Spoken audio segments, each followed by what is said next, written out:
Today, we are going to look at the most horrifying snake attacks ever recorded on camera, from an exotic pet enthusiast's fatal mistake to a construction worker's tragic encounter.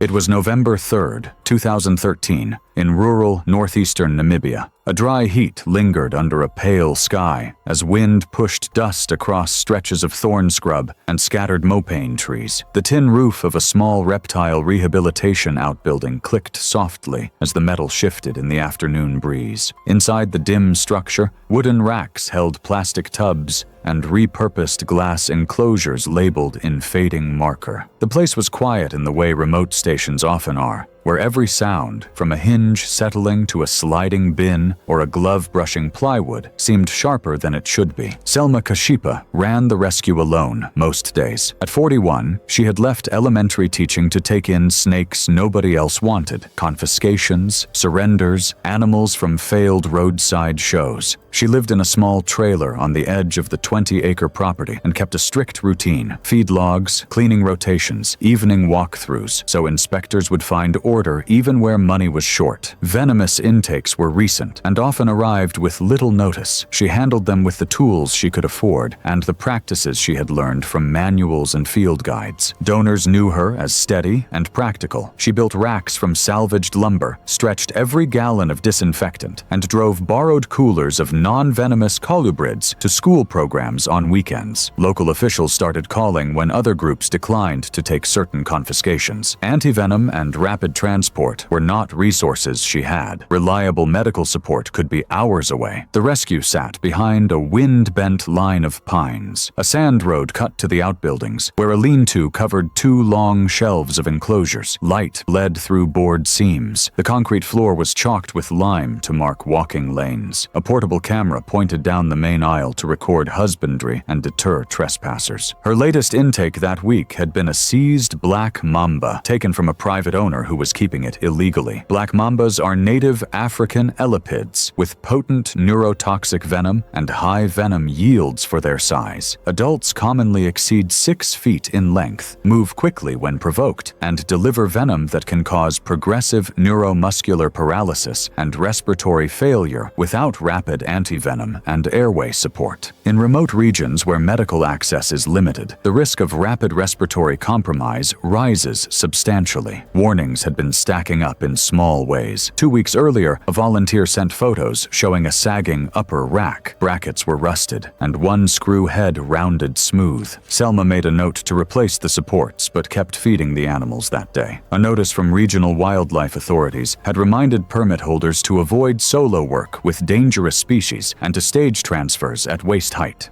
She acknowledged the message in a reply, but lacked extra hands. On the afternoon the incident occurred, the video shows her staging the move at dusk. A new glass tank sat on the suspect upper rack. A hook, a clear shield, and a pair of thin work gloves lay within reach. She slid the vented transport tub toward the shelf, left hand under the lip, right hand steadying. As the tub met the shelf edge, the front bracket shifted. The plank dipped a half inch. The tank slid forward, and she reached to steady multiple enclosures. The mamba was pressed near the handle inside the vented tub. As the sudden slide tilted the container, the lid bounced. She steadied the tub with her left forearm and pushed with her right. The only path the snake had was toward the opening and the large warm object blocking it. From inches away, in confined space, a defensive strike occurred. In the confined opening of the tilted tub, the mamba delivered a single defensive strike before pulling back, a pattern documented when the snake has limited space to follow with additional bites. The camera misses the initial strike, but captures the immediate aftermath, a sharp jerk, the tub clattering to the floor, a hand lifted toward her collarbone as she stumbled back into the aisle. Blood appeared on the concrete and on the glove cuff. Later photographs showed 2 puncture wounds on the inner forearm where the fabric split. The hook clanged on the rack and lay still. The clear shield bore a smeared mark.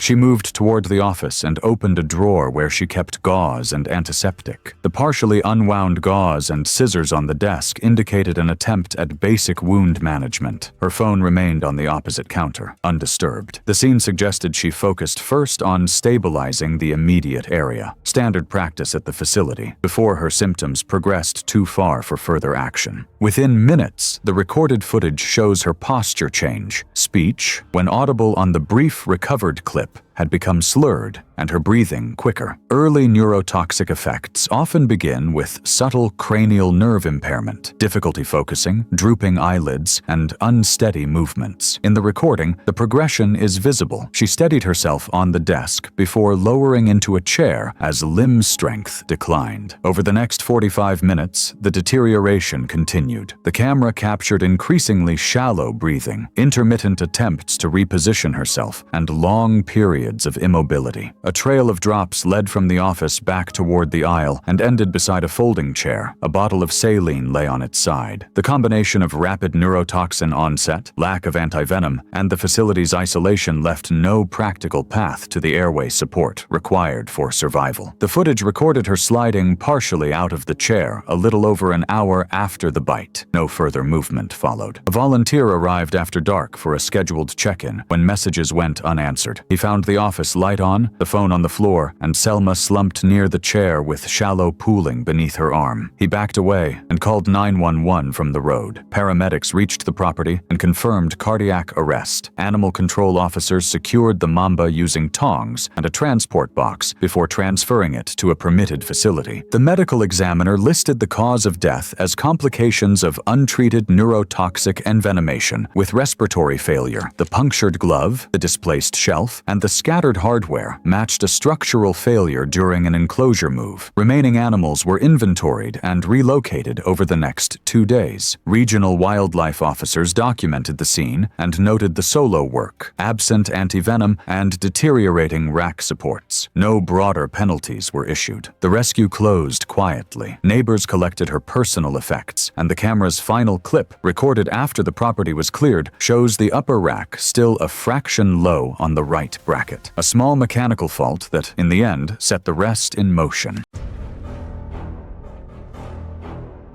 It was May 17, 2018, and the rural construction site in Georgia buzzed with activity as heavy equipment cleared forested land for a new subdivision development. Tommy Rodriguez operated his bulldozer with practiced skill, pushing aside trees and brush to make way for the planned homes. The 26-year-old heavy equipment operator had been working construction for 8 years, but he had no training in wildlife encounters despite working in areas where dangerous animals were common. Tommy was known among his co-workers for his fearless attitude and willingness to handle situations that other workers avoided. He was supporting his pregnant wife and was eager to impress his supervisors to secure a promotion that would provide better benefits for his growing family. The construction site was clearing habitat that had been home to various wildlife species, displacing animals and forcing them into contact with human activity. The forested area being developed had been undisturbed for decades, providing ideal habitat for various snake species, including some of the most venomous in North America. The construction activity was destroying dens and hiding places, forcing snakes into the open, where encounters with workers became inevitable. Company safety protocols required workers to report wildlife sightings to supervisors, but these rules were often ignored in the rush to complete projects on schedule. Eastern coral snakes are among the most venomous species in North America, possessing a potent neurotoxic venom that attacks the nervous system and causes respiratory paralysis. They are secretive snakes that spend most of their time underground or hidden beneath logs and debris, making encounters with humans relatively rare. Coral snakes are often confused with harmless species, leading to dangerous misidentifications. Their venom contains powerful neurotoxins that cause progressive muscle paralysis, making immediate medical treatment essential for survival. Tommy was clearing brush with his bulldozer when the machine's blade uncovered what appeared to be multiple snakes sheltering independently under debris beneath a fallen log. Several snakes scattered as their hiding place was destroyed, but one coral snake appeared to be severely injured from the encounter with the heavy machinery. Tommy shut down his bulldozer to investigate, curious about the colorful snake he had uncovered. The coral snake lay motionless among the debris, its distinctive red, yellow, and black banding clearly visible in the afternoon sunlight. Tommy assumed the snake was dead, killed by his bulldozer during the clearing operation. He decided to pick up the snake to show his co-workers, thinking it would make an interesting conversation piece during their lunch break. Tommy reached down and grasped the coral snake with his bare hands, not realizing that the snake was only stunned and disoriented from its encounter with the bulldozer. The moment Tommy's hand made contact, the coral snake bit him on the palm, chewing for several seconds before its small fangs penetrated the skin and injected a dose of potent neurotoxic venom. Tommy dropped the snake and examined the small puncture wounds on his palm, initially dismissing the bite as minor due to the snake's small size. His co-workers gathered around as Tommy explained what had happened, but none of them recognized the serious nature of a coral snake envenomation. The rural construction site was 35 minutes from the nearest hospital, and the delay in seeking medical treatment would prove fatal. Tommy's co-workers called 911, but the remote location of the construction site delayed the arrival of emergency medical personnel. Initially, Tommy experienced only mild symptoms and continued working, believing the bite was harmless due to the snake's small size. Several hours after the bite, the coral snake venom began its deadly progression through Tommy's system. The neurotoxic poison attacked his respiratory muscles, making breathing increasingly difficult. Tommy's speech became slurred as the neurotoxins affected his neuromuscular function, and his vision became blurred. By the time paramedics arrived, Tommy was experiencing severe respiratory distress. Tommy was transported to the rural hospital, but the facility had delayed recognition of the situation, delaying his need for intubation. Without access to mechanical ventilation to assist his breathing, Tommy's condition rapidly deteriorated as the coral snake venom caused progressive respiratory muscle paralysis. Tommy died from prolonged hypoxia due to untreated respiratory paralysis, as the coral snake venom caused complete paralysis of his breathing muscles. The neurotoxic poison had specifically targeted his respiratory system, making it impossible for his body to maintain adequate breathing. The small size of the coral snake had deceived Tommy into thinking the bite was harmless, but the potent venom had proved fatal despite the snake's diminutive appearance. The investigation revealed that Tommy had violated company safety protocols by handling wildlife without proper training or equipment. His death devastated his pregnant wife and led to mandatory wildlife safety training for all construction crews working in areas where venomous snakes were present. The incident highlighted the hidden dangers faced by workers in industries that disturb natural habitats. Tommy's tragic encounter with an eastern coral snake became a cautionary tale about the importance of proper wildlife training for construction workers. His death left behind a widow and unborn child, serving as a stark reminder that even small snakes can be deadly when not treated with proper respect.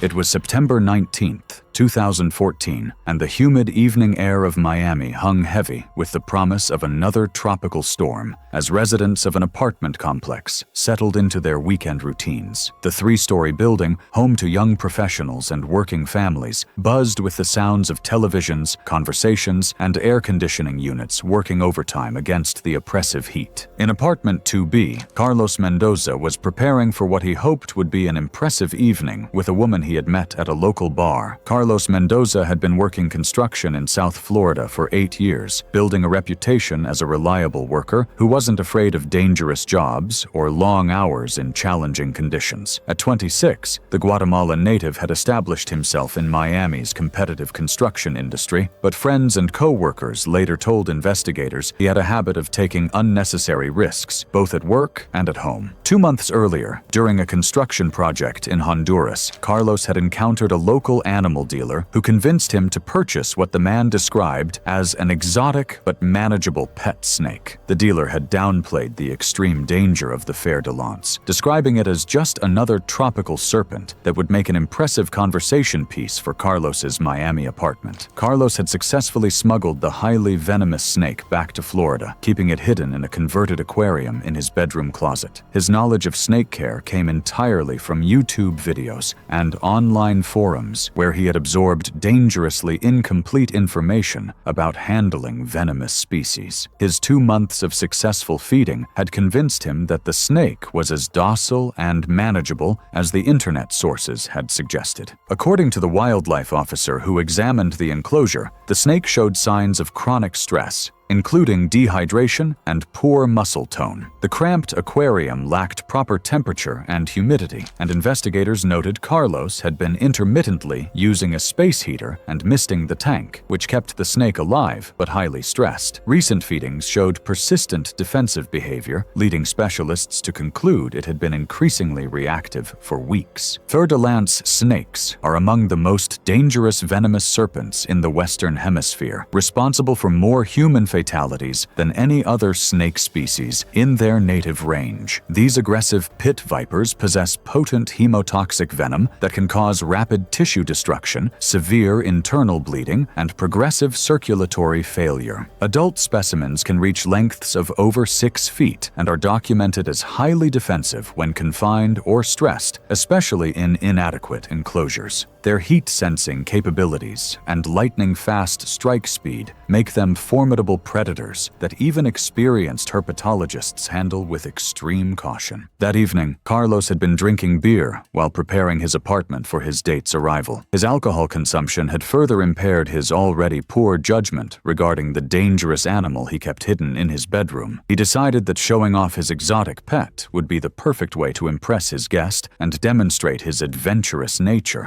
Carlos approached the enclosure with the same overconfidence he'd shown during feedings, unaware of how quickly a fer-de-lance can strike at close range. When Carlos reached into the enclosure, investigators later concluded, based on blood spatter on the tank's interior lip and the position of pooled blood near the enclosure, that the fer-de-lance struck at very close range. The 6-foot serpent delivered a significant unvenomation, supported by the rapid swelling documented at the scene and the depth of the wound noted in medical reports. The bite pattern and tissue damage indicated brief contact, a behavior herpetology consultants said is consistent with high-volume envenomation in stressed pit vipers. The potent hemotoxic venom caused rapid tissue damage at the bite site and early signs of circulatory instability, progressing quickly as his condition deteriorated. Carlos managed to call 911, but his deteriorating condition and panic made it impossible for him to coherently explain what had bitten him. According to the call transcript, the dispatcher struggled to interpret his fragmented phrases and slurred descriptions of the animal and his worsening condition. Paramedics arrived to find Carlos in severe shock, his arm grotesquely swollen and his vital signs rapidly declining. The fer-de-lance venom had caused severe internal bleeding and progressive circulatory failure that proved impossible to reverse. Carlos went into cardiac arrest during transport. Despite prolonged resuscitation attempts, he was pronounced dead later that night at the hospital. The discovery of the illegal fer-de-lance in Carlos's apartment prompted wildlife officers to add the incident to ongoing case files in South Florida. His death underscored how dangerous unregulated ownership of venomous wildlife can be, especially when the species involved is capable of delivering a fatal bite.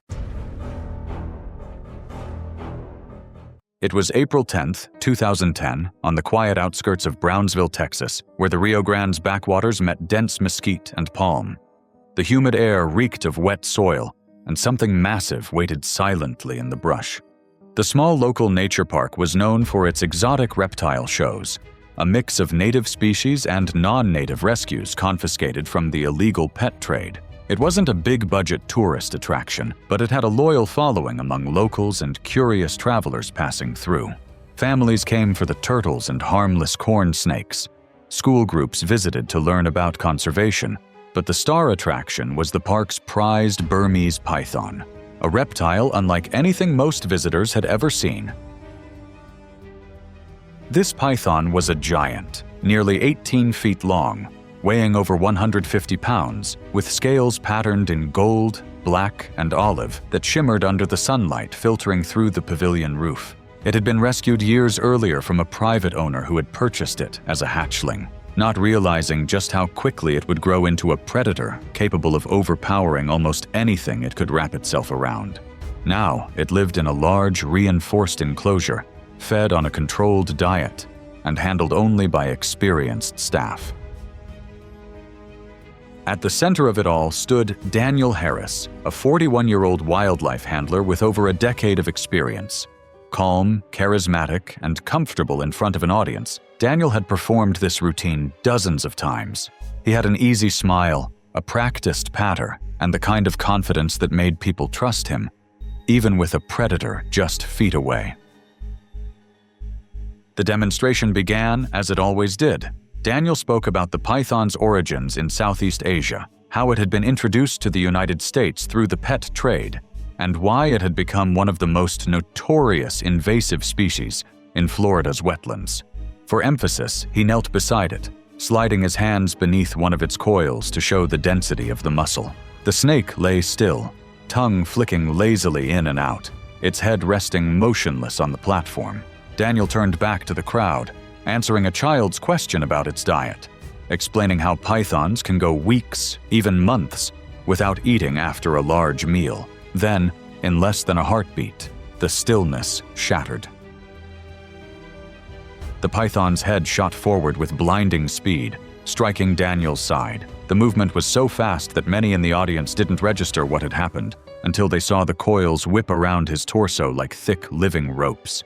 His breath caught in a sharp gasp. The first constriction forced the air from his lungs in a wheeze. The second crushed ribs with an audible crack. The third began to collapse his chest cavity entirely.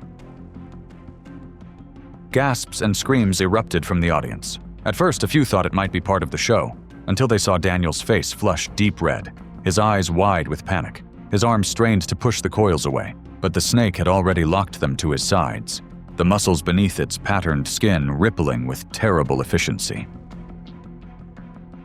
Two staff members rushed forward with metal poles, trying to wedge them between the coils and Daniel's body. One grabbed the snake's head, attempting to control it, but the python twisted violently, nearly knocking him off his feet. Another staffer shouted for the tranquilizer kit, his voice tight with urgency. Daniel's knees buckled. The python adjusted its grip with surgical precision, shifting its coils to sink deeper into his body. Another sharp crack echoed through the pavilion. His breathing grew ragged, his movements weaker with each passing second. Finally, a tranquilizer dart found its mark. The python's body rippled as the drug began to take effect. Its grip loosened slightly, just enough for rescuers to pry Daniel free and drag him onto the floor. He collapsed, motionless, his chest heaving in shallow gasps. Paramedics arrived within minutes to find Daniel with fractured ribs, collapsed lungs, and coil-shaped bruises. He was rushed to the hospital for emergency surgery to repair the internal damage. He spent weeks in intensive care, haunted by nightmares of the crushing weight and breaking ribs. The python was placed under stricter protocols, and its public shows were canceled indefinitely. Daniel's family later released a short statement thanking the medical team and park staff for saving his life. They acknowledged that he had taken a calculated risk, one that nearly killed him, and that the incident had likely ended his career working with large constrictors. It was September 12th, 1989, in the humid evening air of rural Appalachia, where the Church of Lord Jesus sat nestled among the rolling hills and dense forests that had sheltered snake-handling congregations for generations. The modest white-painted building served a community of believers who viewed their dangerous practices as sacred demonstrations of biblical faith. Outside, the sounds of late summer insects filled the warm night as approximately 60 congregation members gathered for what would become one of the most tragic services in the church's history. At the center of this gathering stood Dewey Chaffin, a legendary figure within the snake handling community who whose reputation for surviving venomous encounters had reached mythical proportions.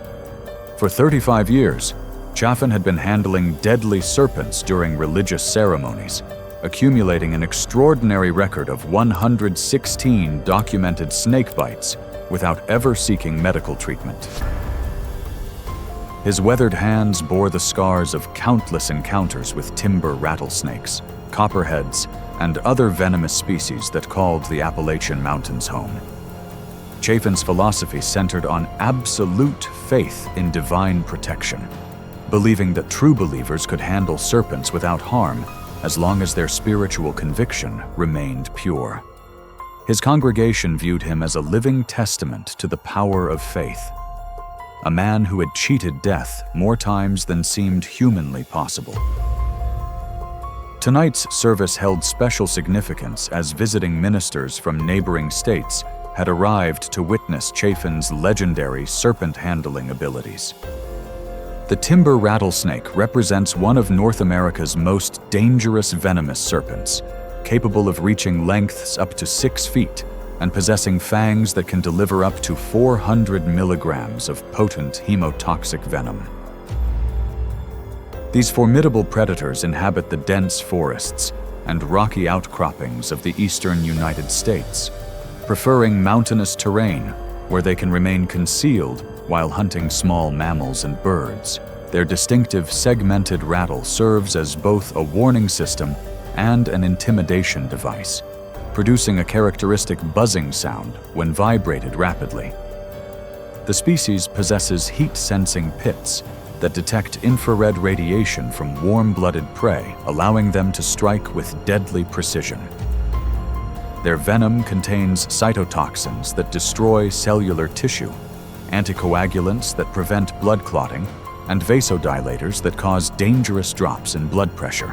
As Chaffin delivered his passionate sermon about unwavering faith, he approached the wooden boxes containing the church's collection of venomous serpents. With practiced confidence born from decades of experience, he reached into the largest container and withdrew a massive 5-foot timber rattlesnake, its thick, muscular body immediately coiling around his forearms. The serpent's distinctive brown and yellow diamond patterns seemed to pulse under the harsh fluorescent lights as its segmented tail began rattling ominously. Without warning, the rattlesnake struck with explosive force, its curved fangs penetrating deep into Chaffin's right forearm, near the elbow. The hollow teeth functioned like hypodermic needles, injecting a massive dose of hemotoxic venom directly into the network of blood vessels and muscle tissue. The serpent's powerful jaw muscles contracted rhythmically for nearly 10 seconds, ensuring maximum venom delivery before Chaffin managed to unwrap it from his arm. The venom spread with unprecedented speed through his circulatory system, causing immediate tissue destruction at the bite site. His forearm began swelling dramatically as the cytotoxic compounds initiated their assault on his cellular structure, while capillaries ruptured beneath the skin, creating a dark purple discoloration that spread rapidly up his arm. The anticoagulant properties prevented normal blood clotting mechanisms, causing continuous bleeding from the fang marks and extensive internal hemorrhaging. Within minutes, the hemolytic components began destroying his red blood cells, while the vasodilators triggered dangerous drops in blood pressure. His heart rate became increasingly erratic as the toxins disrupted normal cardiac function, leading to life-threatening arrhythmias. The massive tissue damage continued expanding throughout his arm as the cytotoxins broke down cellular walls and destroyed blood vessels. Chaffin's breathing became labored as the venom affected his respiratory system, causing fluid accumulation in his lungs. His kidneys began failing as they attempted to filter the overwhelming concentration of toxins from his bloodstream.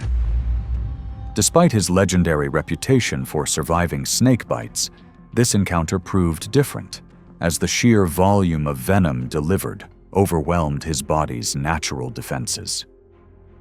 The systemic toxicity continued escalating as multiple organ systems began shutting down simultaneously.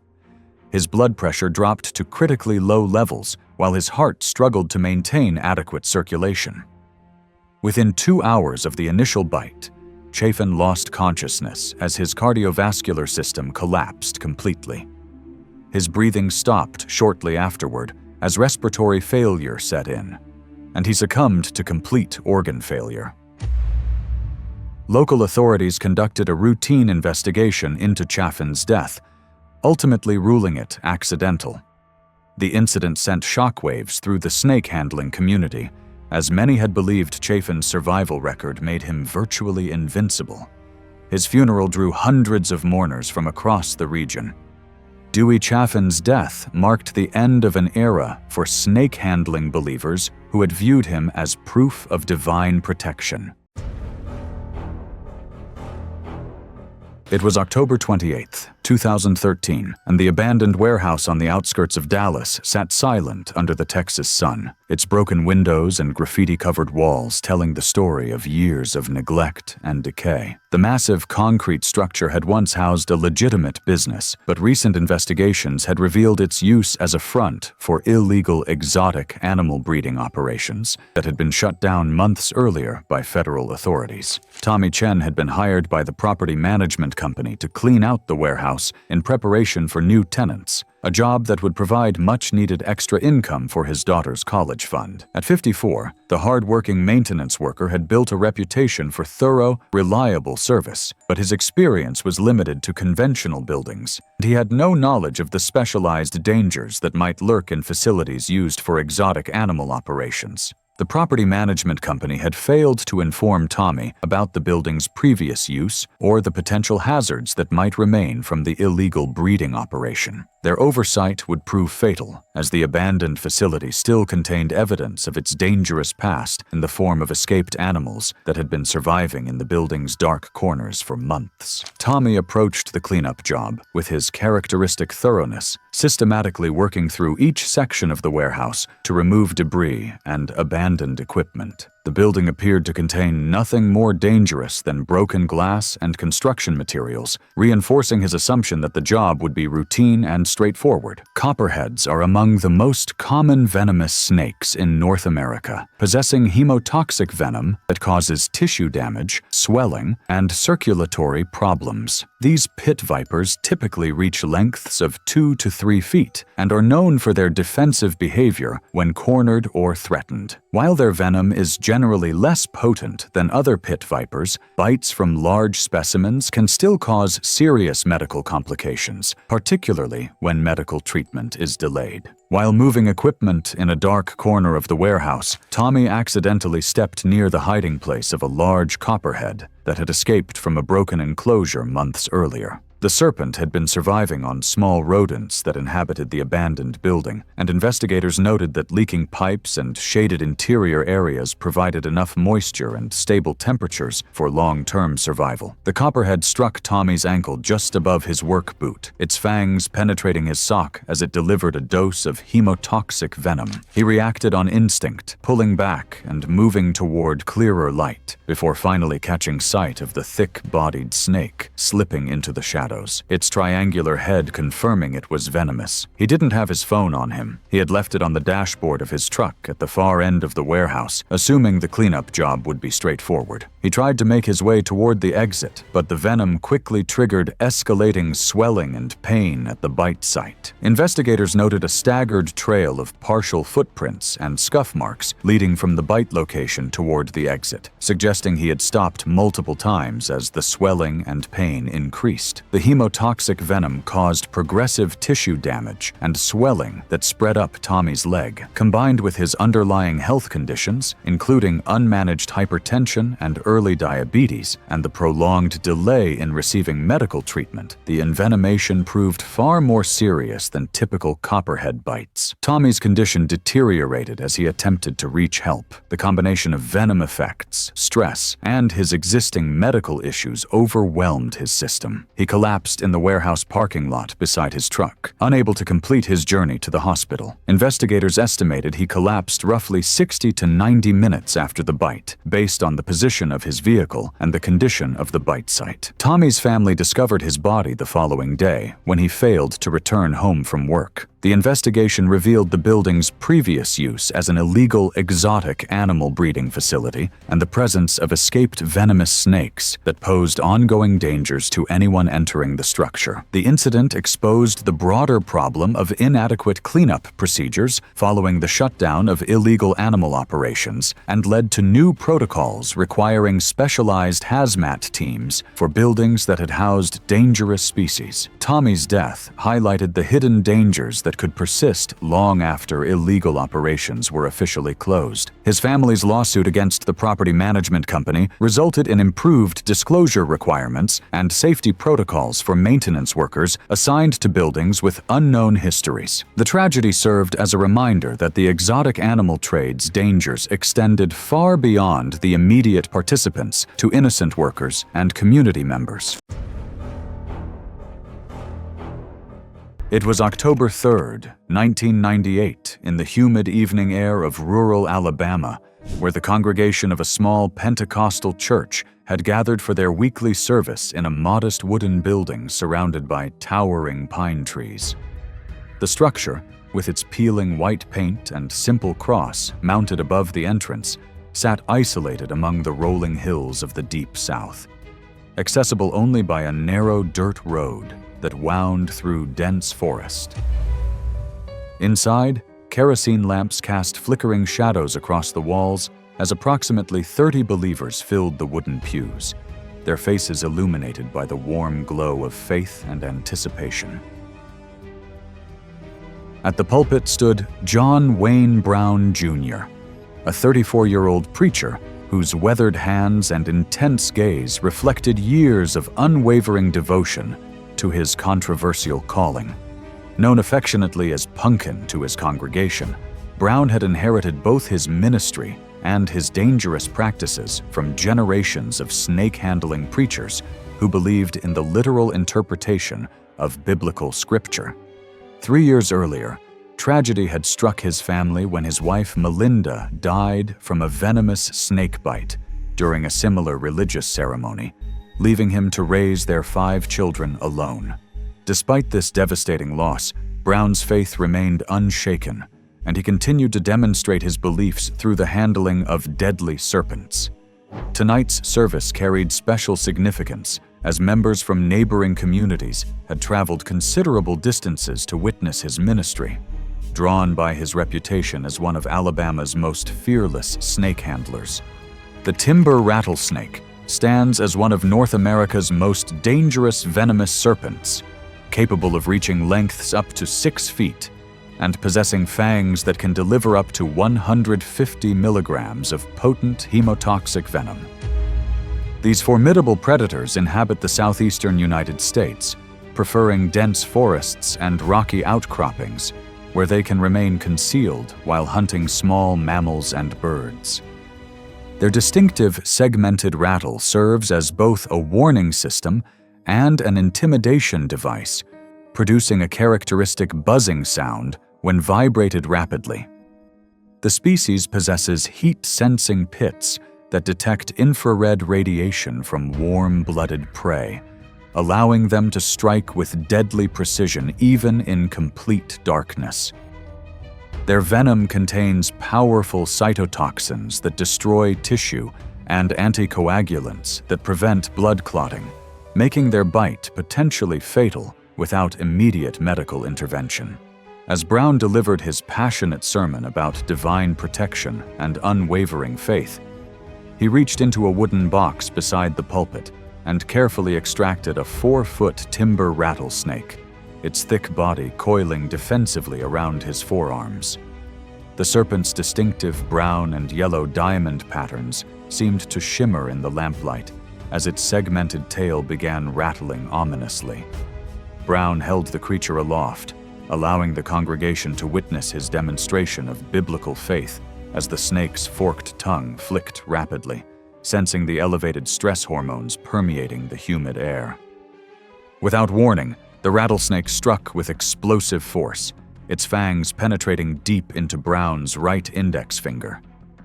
The hollow teeth functioned like precision syringes, injecting a massive dose of hemotoxic venom directly into his bloodstream through the digital arteries.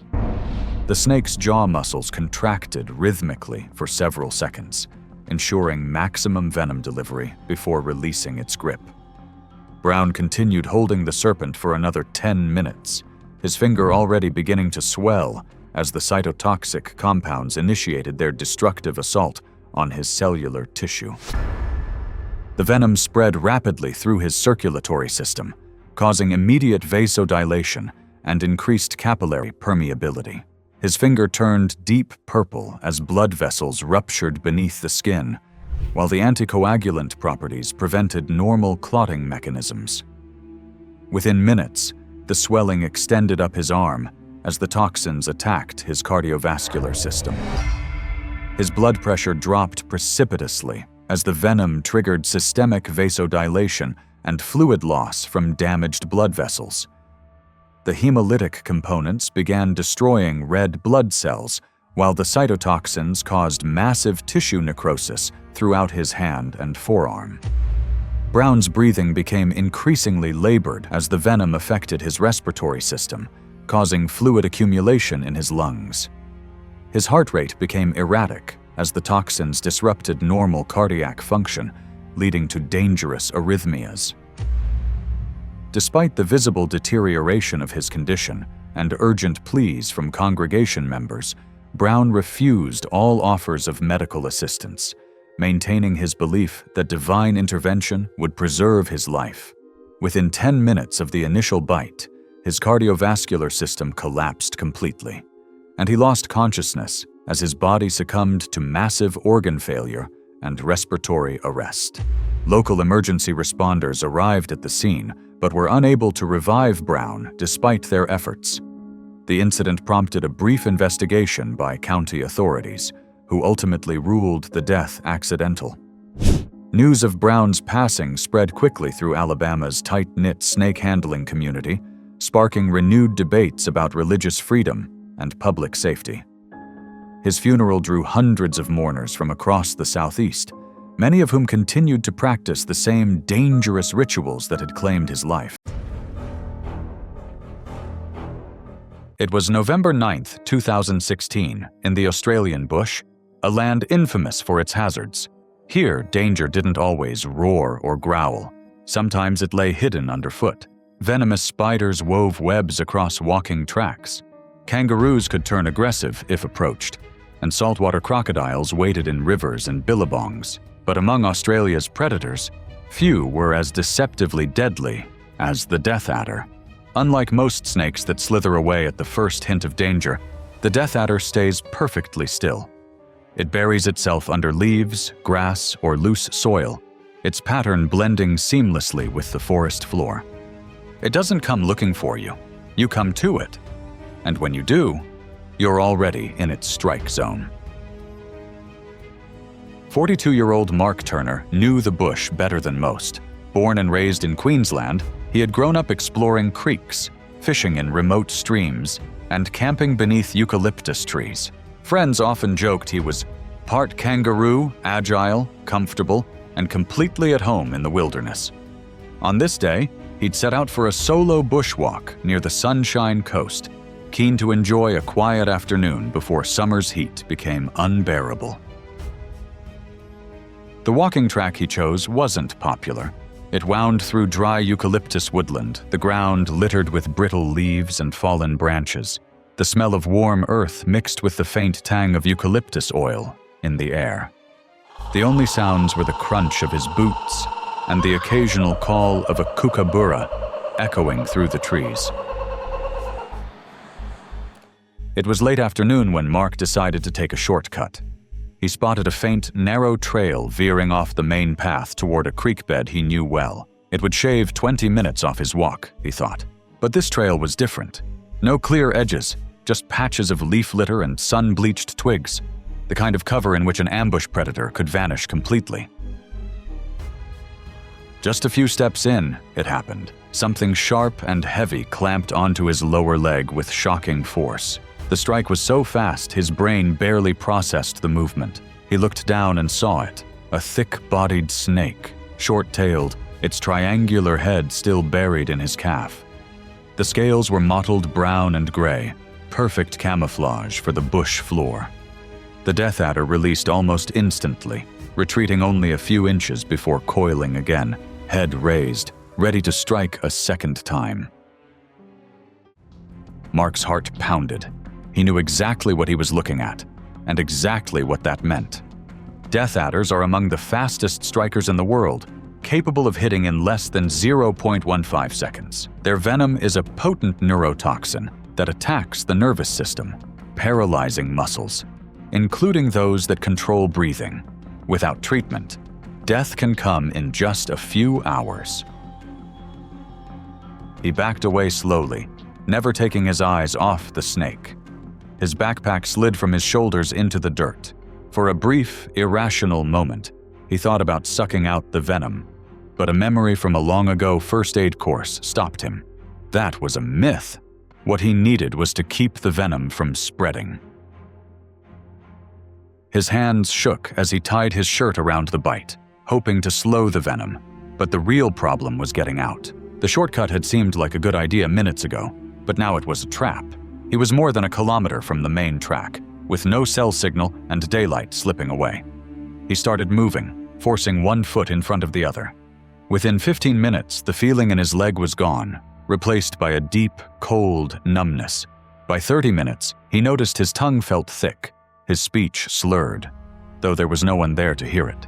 His arms began to feel heavy, his steps uncertain.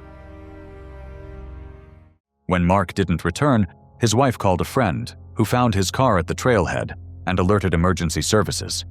The search team found him just 200 meters from the main trail, lying on his side. His eyes were open but glassy, his limbs unmoving. His breathing was shallow, skin pale and clammy. Paramedics worked quickly, administering anti-venom on the spot before rushing him to a hospital in Brisbane. Later, doctors confirmed the bite had delivered a full envenomation, enough venom to kill an adult in less than 6 hours without treatment.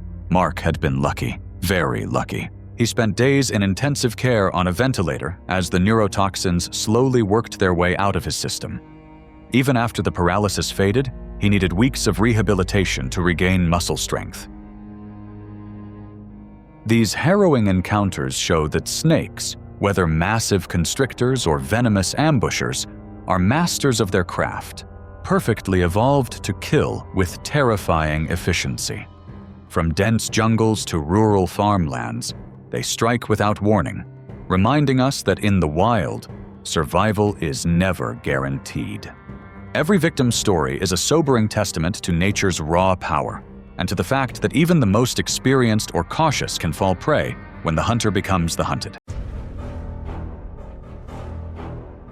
It was August 22, 2014, and the small private herpetology research lab where Dr. Michael Webb worked had already gone quiet for the evening. The facility sat on the outskirts of a rural Florida town, housed in a modest, single-story building used by a handful of contracted researchers studying regional reptile species. After hours, the empty hallways, locked offices, and dim lighting gave the place a stillness that often left late-working staff completely alone. Dr. Michael Webb had been working late in the lab for weeks, driven by mounting pressure to produce results necessary to renew his research contract. At 38, the respected herpetologist had built his reputation on groundbreaking studies of coral snake neurotoxins, but recent funding cuts had forced him to accelerate his research timeline. His colleagues had gone home hours earlier, leaving Michael alone with his specimens and his growing sense of urgency. Michael's research focused on the unique properties of coral snake venom, which differed significantly from the hemotoxic venoms of rattlesnakes and vipers. His work had potential applications for developing new neurological medications, but the delicate process of venom extraction required precise timing and absolute safety protocols. Internal emails and previous lab notes showed he frequently expressed frustration with what he considered overly cautious procedures. The lab's FDA's safety regulations required 2 researchers to be present during any venom extraction procedures, along with comprehensive protective equipment and emergency protocols. Michael had been circumventing these rules for months, working alone after hours to avoid oversight and accelerate his research progress. Coral snakes are among North America's most medically significant venomous snakes. Despite their small size and reclusive behavior, these slender reptiles rarely exceed 2 feet in length, but their venom contains neurotoxins that interfere with nerve signaling and can lead to progressive paralysis. Early symptoms may include subtle changes such as slurred speech or difficulty swallowing, with respiratory impairment developing later as the paralysis advances. Because coral snake bites often produce little pain, minimal swelling, and only tiny puncture marks, the envenomation can appear deceptively mild at first, with serious symptoms emerging gradually over several hours if untreated. That Friday evening, Michael was working with a particularly active coral snake specimen that had been recently captured for his research. The small serpent, with its distinctive red, black, and yellow banded pattern, appeared far less imposing than the larger vipers he regularly handled. Its small size and bright coloration, traits that often lead handlers to underestimate coral snakes, had been noted in Michael's previous handling logs, providing context for the reduced caution seen in the footage that night. Michael performed the venom extraction procedure without the required second researcher present, as confirmed by facility access logs and internal camera footage. Handling tools were available on the workstation, but the footage showed him attempting to position the coral snake manually rather than following the lab's standard restraint protocols. As he adjusted his grip, the coral snake delivered a quick, close-range bite to his thumb, a common defensive response during handling. Footage showed the snake maintaining contact for a brief moment, long enough to allow venom delivery, which is typical when coral snakes secure a bite rather than striking and releasing. The small fangs produced 2 faint punctures, and available footage showed him repositioning the animal immediately afterward, unaware of the severity of the envenomation. The bite appeared minor, leaving only tiny puncture marks with no immediate pain or swelling, features typical of coral snake envenomation. Security footage captured him returning to his workstation and continuing his notes, behavior consistent with not recognizing the bite as medically serious. Within about 30 minutes, Michael began showing early signs of neurotoxic envenomation. Lab timestamps and handwriting irregularities in his notes indicated slurred speech and visual difficulty, symptoms consistent with interference of cranial nerve function caused by coral snake venom. As the evening progressed, his condition worsened. Object handling captured on camera became increasingly uncoordinated, and a recorded attempt to call for help revealed speech that was difficult to understand. The call did not provide enough information for dispatchers to identify his location or the nature of his emergency. Neurotoxic effects continued to develop, leading to progressive muscle weakness and impaired respiratory function. Footage showed him bracing against the desk, with increasingly shallow breathing consistent with advancing paralysis of the muscles needed for respiration. Sometime later that night, Michael lost consciousness at his workstation as respiratory failure progressed. With the facility locked for the evening and no co-workers present, there was no opportunity for timely assistance. He was found the following morning during a routine security check. The subsequent investigation documented repeated violations of safety protocols and a pattern of working alone with venomous specimens. Following the incident, the lab's management reviewed and tightened its internal procedures, emphasizing proper oversight and mandatory 2-person operations during high-risk work. It was September 14th, 2015, and the small mountain chapel tucked deep in a remote Tennessee valley stood silent in the fading light. The wooden structure used for decades by a tiny independent congregation with its own traditions relied on the privacy of the surrounding hills to practice rituals not commonly seen outside the region. Reverend Samuel Briggs had been the spiritual leader of this small congregation for over 2 decades, following in the footsteps of his father and grandfather, who had established established the serpent handling tradition in their family. At 54, Samuel had handled venomous snakes in religious services for most of his adult life, surviving 2 previous bites that he attributed to divine intervention and the power of faith. Samuel's personal collection of rattlesnakes and copperheads was housed in simple wooden boxes behind the church altar, where they waited to be called into service during worship. The snakes were considered sacred instruments of faith, based on biblical passages that promised protection from serpents for true believers. Recent entries in Samuel's journals, later reviewed by investigators, described periods of difficulty maintaining the certainty he once expressed during services. Family members also reported that he had been spending more evenings alone at the chapel in the weeks prior, remaining long after scheduled activities had ended. Timber rattlesnakes are large forest-dwelling pit vipers capable of delivering substantial hemotoxic envenomation. Adults commonly reach 4 to 5 feet in length, and their fangs can exceed half an inch. Their venom disrupts blood clotting and damages tissue, and severe untreated bites, especially multiple bites at close range, can become life-threatening over several hours. That Wednesday evening, Samuel entered the empty church alone, carrying his largest timber rattlesnake in a simple wooden box. The massive serpent, nearly 5 feet in length, represented the most dangerous snake in his collection and had been used in countless worship services over the years. Samuel's presence in the chapel that evening was documented only through the items found near the altar: the wooden box, an open Bible, and a chair pulled close to the front. His recent journal entries indicated he had been reflecting on his responsibilities within the congregation, which may explain why he chose to handle the snake alone that night, rather than during a service. When he opened the wooden box and reached inside, the timber rattlesnake reacted defensively to the sudden close contact. In the confined space, Samuel's hand stayed within striking distance as he attempted to lift the snake, and the animal delivered several rapid bites, behavior consistent with close proximity handling incidents documented in similar cases. Bite marks on both hands and forearms showed different angles of penetration, indicating multiple strikes at very short range. Samuel dropped the snake and attempted to return it to its container, but the multiple envenomations had already begun affecting his coordination. Blood droplets on the floor and smudges on the side of a nearby pew indicated he tried to steady himself while moving away from the altar. The effects began progressing within the first hour, with swelling, bleeding, and falling blood pressure worsening steadily as the night went on. Bloodstains near the front pews and the position of a fallen chair suggested he attempted to move toward the exit before collapsing. The hemotoxic venom caused extensive swelling, impaired clotting, and a significant drop in blood pressure, eventually leading to loss of consciousness. Samuel's wife discovered him the following morning when he did not return home. Responders found the wooden box open near the altar and the timber rattlesnake coiled on the floor a short distance away, its location consistent with having been dropped during the handling attempt. Wildlife officers later secured the snake and transferred it to a permitted holding facility for evaluation. The county sheriff's office documented the scene,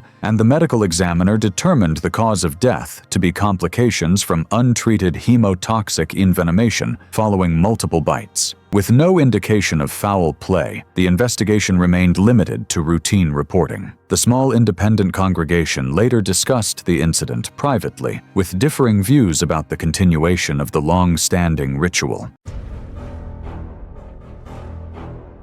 It was March 8, 2017, and the suburban neighborhoods of Phoenix, Arizona basked under the desert sun as Bobby Chen worked in his converted garage laboratory. The 34-year-old software engineer had transformed the space into an elaborate reptile facility, complete with custom-built enclosures and climate control systems that housed his secret collection of exotic venomous snakes. Bobby had been illegally importing venomous species for 3 years, building a collection that included 12 different species from around the world. His neighbors had no idea that deadly serpents lived just feet from their own homes, as Bobby had carefully concealed his hobby behind the facade of a normal suburban lifestyle. He had learned everything about snake care from online videos and forums, never receiving formal training in handling venomous species. Bobby worked as a senior developer for a major tech company, earning a substantial salary that funded his expensive and dangerous hobby. He had started with harmless species before gradually acquiring more dangerous specimens through underground networks and illegal wildlife dealers. His garage had been meticulously converted with temperature controls, humidity systems, and specialized lighting to accommodate species from tropical climates. His prize specimen was a massive gaboon viper from West Africa, a snake he had acquired through illegal wildlife trafficking networks. The snake lived in a custom enclosure that Bobby had built himself, though the habitat was inadequate for such a dangerous animal. Bobby's lack of proper training and equipment had created a disaster waiting to happen, and his habit of drinking beer while performing routine maintenance on his collection would prove fatal. Gaboon vipers are among the world's most dangerous snakes, possessing the longest fangs of any venomous species at up to 2 inches in length. They can inject massive amounts of venom in a single bite, with their cytotoxic poison causing severe tissue death and organ failure. Gaboon vipers are ambush predators with incredible striking speed despite their heavy build, and their excellent camouflage makes them nearly invisible when motionless. Their venom is associated with high mortality without rapid anti-venom administration. Bobby had been drinking beer while cleaning multiple snake enclosures, a routine he performed every weekend to maintain his collection. The alcohol had impaired his judgment and slowed his reflexes, making him careless around animals that demanded absolute precision and respect. When he reached the gaboon viper's enclosure, Bobby made the fatal decision to clean the habitat while the snake was still inside. Bobby opened the enclosure door and reached inside with his cleaning tools, believing the snake was docile enough to allow his presence. The gaboon viper lay coiled in the corner of its enclosure, perfectly camouflaged among the artificial plants and substrate, displaying the natural defensive behavior that made these serpents such effective ambush predators. The moment Bobby's hand entered the enclosure, the gaboon viper struck with devastating speed in a defensive response to the perceived threat. Its massive head shot forward, and the 2-inch fangs penetrated deep into Bobby's forearm, injecting an enormous dose of cytotoxic venom. Bobby screamed and jerked his arm back, but the snake had already delivered what would prove to be a fatal envenomation. Bobby immediately called 911, but his location in suburban Phoenix presented a unique problem. Identifying the exact species and locating appropriate antivenom would prove logistically complex and time-consuming. The exotic nature of his collection meant that standard snakebite protocols required modification, as emergency rooms needed to identify the specific species before determining treatment options. The gaboon viper venom began its devastating work immediately, causing massive tissue death at the bite site, while simultaneously attacking Bobby's internal organs. His forearm swelled to twice its normal size as the cytotoxic poison destroyed muscle, fat, and blood vessels. The venom's hemotoxic components began breaking down his blood cells, causing progressive bleeding throughout his body. Emergency medical personnel arrived within minutes and immediately began providing airway support, intravenous fluids, pain control, and continuous monitoring of Bobby's vital signs. They worked to stabilize his condition while frantically coordinating with poison control centers and herpetologists to identify the exact species and locate appropriate antivenom. Bobby was rushed to the nearest trauma center, where doctors continued supportive care while the antivenom was being located and transported. The delay in obtaining the specific antivenom, combined with the massive dose of venom Bobby had received, created a race against time that medical personnel ultimately could not win. Bobby died from hemorrhagic shock and multiple organ failure 36 hours after the bite, his body overwhelmed by the massive dose of exotic venom despite aggressive medical intervention. Police discovered his illegal collection during the investigation, finding 11 other venomous snakes in various stages of poor health. Bobby's death shocked his family and neighbors, who had no idea about his dangerous hobby. The case led to stricter enforcement of exotic animal laws and enhanced training for emergency responders dealing with unusual envenomation. His death also prompted hospitals in areas with known exotic pet ownership to develop better protocols for identifying and treating non-native snake envenomations. It was December 10th, 2012, deep in the lowland forests of Bolivia, a place where the air felt heavy and alive, pressing down like a damp blanket. The canopy above was a living ceiling, a patchwork of emerald leaves swaying in the humid breeze. Down on the forest floor, sunlight struggled to break through, filtering into thin shafts that lit up clouds of drifting insects. Beneath the tangled green was another world entirely, one ruled by predators, some killed with teeth and claws, others with stealth and muscle, and some with coils so powerful they could silence even the strongest prey. For the 26-year-old Javier Ortega, this wilderness was not a place to fear. It was home. Born and raised in a small village near the Rio Mamoré, he had grown up navigating the slow, muddy waters in dugout canoes, fishing for piranha and catfish, and hunting small game in the surrounding forest.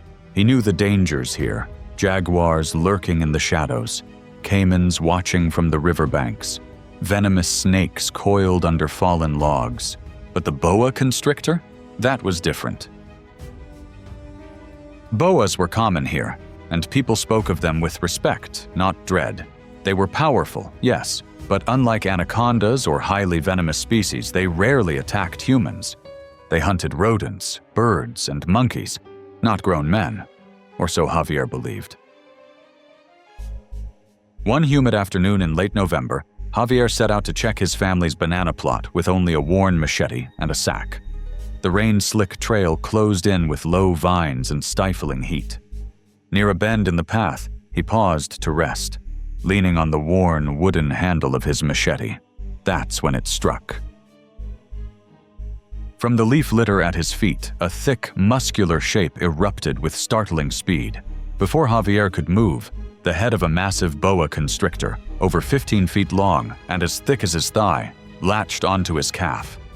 Its recurved teeth anchored deep into his flesh, holding him like a hooked fish. Pain shot up his leg. He shouted in shock, stumbling backward, but the snake was already in motion. In less than a second, its body surged upward, looping tightly around his legs, then his hips, then his torso. The pressure was immediate and suffocating. Javier swung his machete wildly, hacking at the coils. But the angle was wrong, and the blade was dull. The snake's grip tightened with every exhale, a slow, deliberate rhythm designed to crush and suffocate.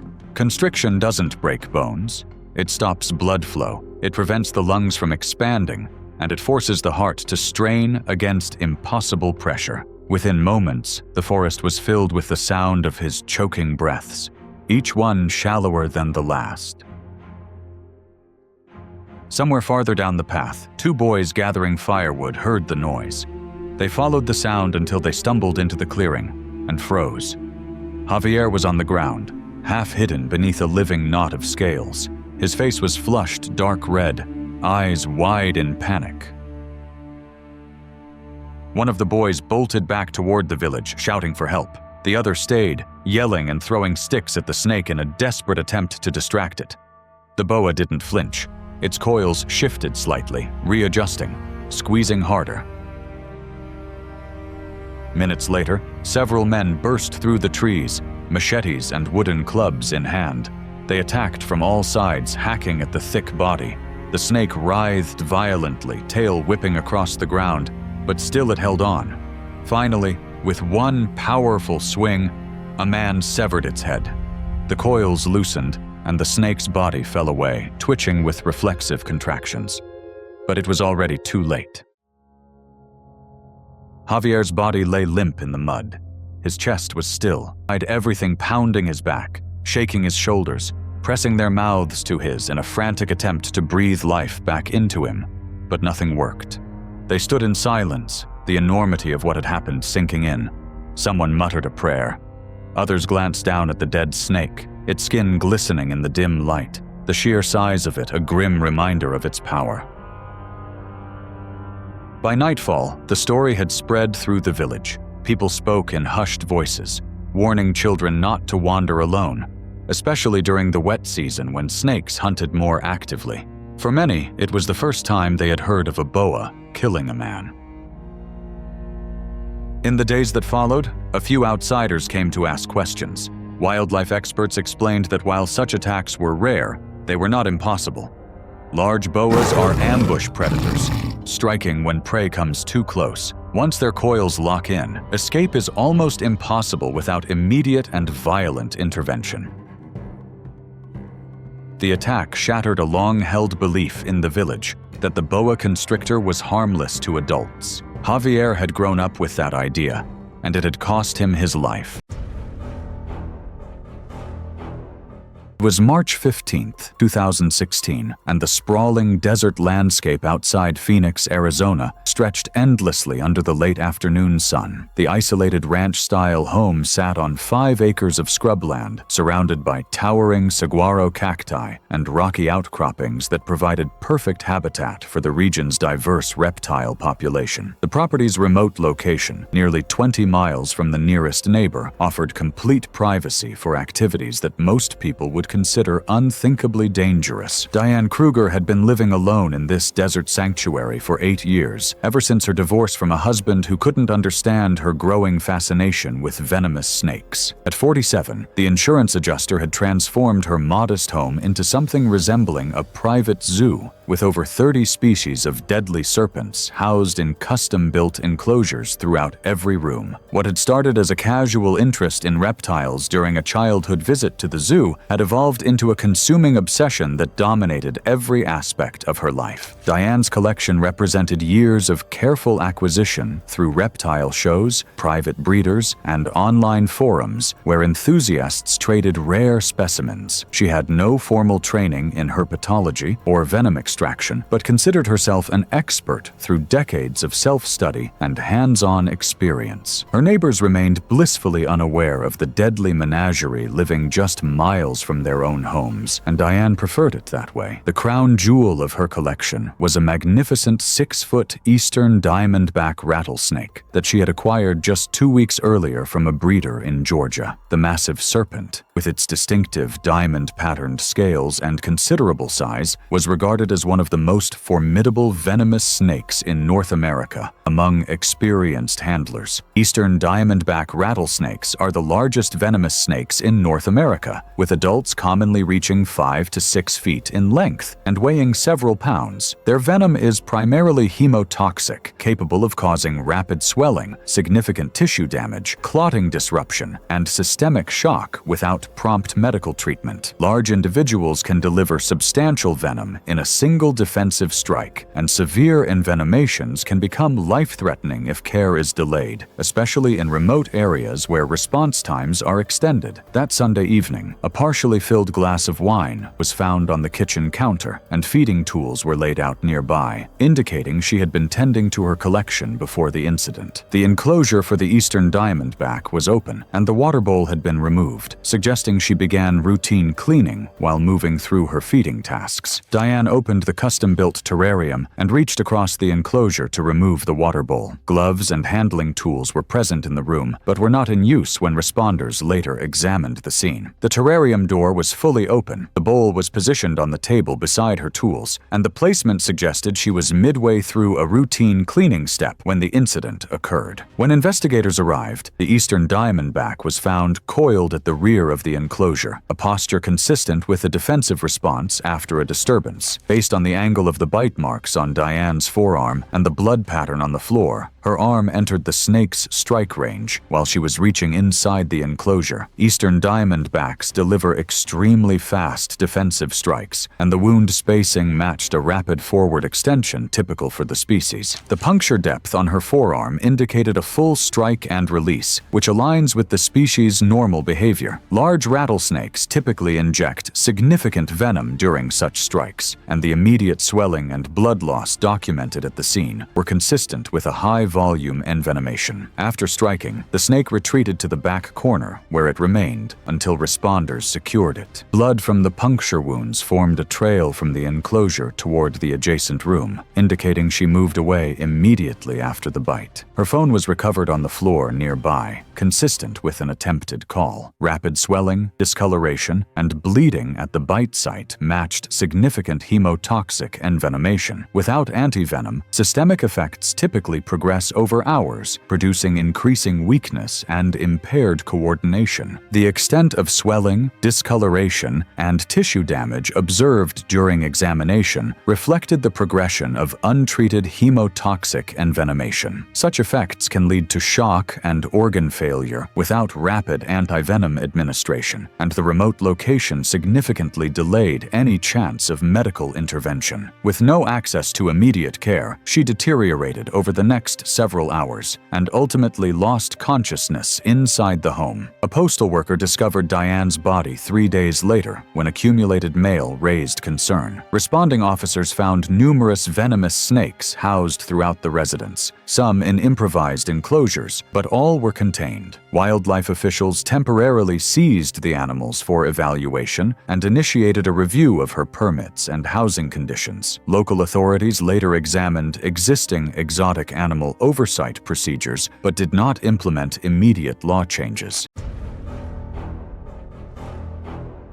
It was September 14, 2015, and the vast wetlands of Florida's Everglades National Park stretched endlessly under the early morning sun. The ancient ecosystem, with its maze of sawgrass prairies and cypress swamps, harbored some of North America's most dangerous reptiles. Dr. Richard Blackwood navigated through the dense vegetation, his boots squelching in the muddy terrain as he tracked the movement patterns of one of the region's most dangerous venomous animals. At 47, Dr. Blackwood had been studying venomous snakes for over 2 decades, building a reputation as one of the country's leading herpetologists. His research had taken him from the deserts of Arizona to the swamps of Louisiana, documenting snake behavior in their natural habitats. Blackwood had survived 2 previous snake bites during his career, experiences that had paradoxically made him more reckless rather than more cautious. He often dismissed safety protocols as amateur precautions, believing his experience made him immune to the dangers that threatened ordinary researchers. Blackwood had earned his doctorate before spending years building his reputation through increasingly dangerous fieldwork. His colleagues often warned him about his cavalier attitude toward safety, but Blackwood dismissed their concerns as the worries of desk-bound academics who lacked real field experience. This particular morning, Blackwood was conducting a solo research project on eastern diamondback rattlesnake den site fidelity, work that was crucial for securing his tenure at a prestigious university. He had been tracking the same population for months, documenting their seasonal movements and hunting patterns. He had consumed several drinks the night before to celebrate a colleague's retirement, leaving him dehydrated and fatigued as he began his morning fieldwork. The remote section of the Everglades where Blackwood worked was 3 miles from the nearest road, accessible only by foot through treacherous swampland. Cell phone coverage was non-existent in this wilderness, and Blackwood had deliberately chosen the isolation to avoid human interference with his subjects. Eastern diamondback rattlesnakes are the largest venomous snakes in North America, with adults reaching lengths of up to 8 feet and possessing fangs that can inject massive amounts of potent venom. They are ambush predators that rely on their excellent camouflage to remain hidden until prey comes within striking distance. Their venom contains powerful hemotoxins that destroy blood cells and tissue, causing massive internal bleeding and organ failure. Eastern diamondbacks are responsible for the most severe envenomations in North America, with their bites requiring immediate medical intervention to prevent death. Blackwood had been following fresh snake tracks through a dense patch of palmetto scrub when he spotted his target, a magnificent 6-foot eastern diamondback coiled beneath a fallen log. The snake's diamond-patterned scales provided perfect camouflage among the dappled shadows, and its massive girth indicated this was a mature male in prime condition. Instead of using his snake hooks and restraint tubes as protocol demanded, Blackwood decided to capture the snake manually to obtain what he called more natural behavioral data. His dehydration and fatigue had impaired his judgment, making the dangerous decision seem reasonable. Blackwood crouched beside the coiled rattlesnake and slowly extended his hand toward the animal's neck. intending to grab it just behind the head in the classic restraint position. The snake remained motionless, its black eyes fixed on the approaching threat. Blackwood's hand moved closer, his fingers spread wide to ensure a secure grip on the thick neck.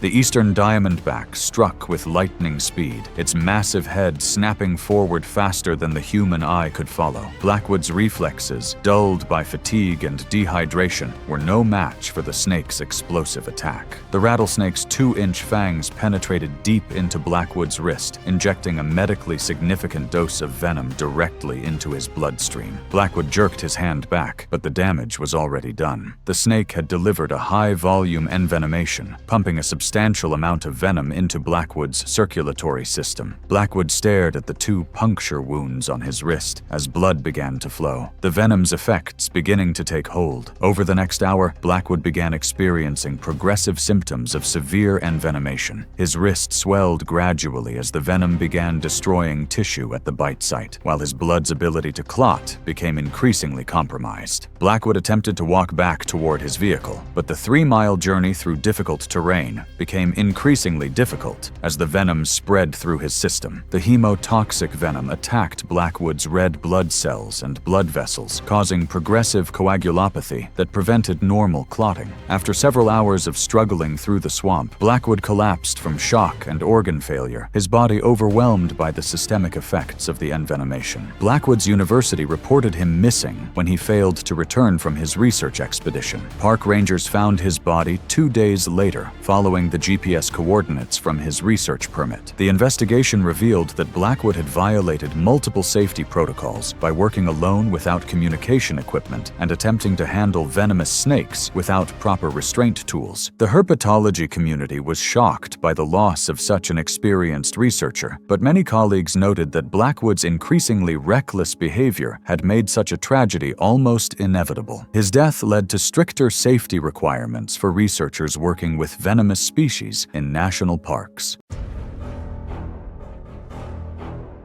It was July 24, 1955, in the sweltering heat of rural Alpha, Florida, where Spanish moss draped ancient oak trees like funeral shrouds over the abandoned blacksmith shop.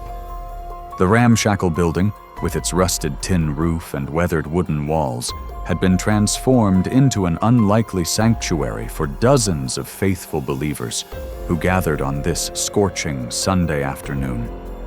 Among the congregation sat families from nearby farming communities, their faces etched with the hardships of Depression-era life, seeking spiritual solace in the remote Calhoun County wilderness. The air hung thick with humidity and anticipation as cicadas droned their endless summer chorus outside the makeshift church. At the center of this makeshift church stood George Went Hensley, a weathered 74-year-old preacher whose piercing eyes and commanding presence had captivated audiences across the American South for over 4 decades. Born in the Appalachian Mountains, Hensley had dedicated his life to spreading what he believed was the literal interpretation of Mark 16:18, which spoke of believers taking up serpents without harm. His calloused hands bore the scars of countless encounters with venomous snakes, a testament to a ministry that had made him both revered and reviled throughout the region. For 3 weeks, he had conducted services in this isolated Florida location without his signature serpents, but today would be different.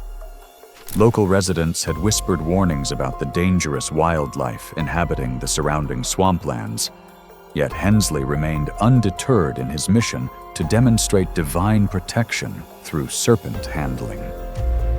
The eastern diamondback rattlesnake represents one of North America's most formidable predators, capable of growing up to 8 feet in length and possessing fangs that can inject up to 400 milligrams of potent hemotoxic venom. These apex predators inhabit the southeastern United States, preferring dense woodlands and swamplands where they can ambush unsuspecting prey. Their distinctive diamond-patterned scales provide perfect camouflage among fallen leaves, while their heat-sensing pits detect warm-blooded creatures from considerable distances. Adult specimens can weigh up to 10 pounds, with muscular bodies capable of striking at speeds exceeding 10 feet per second.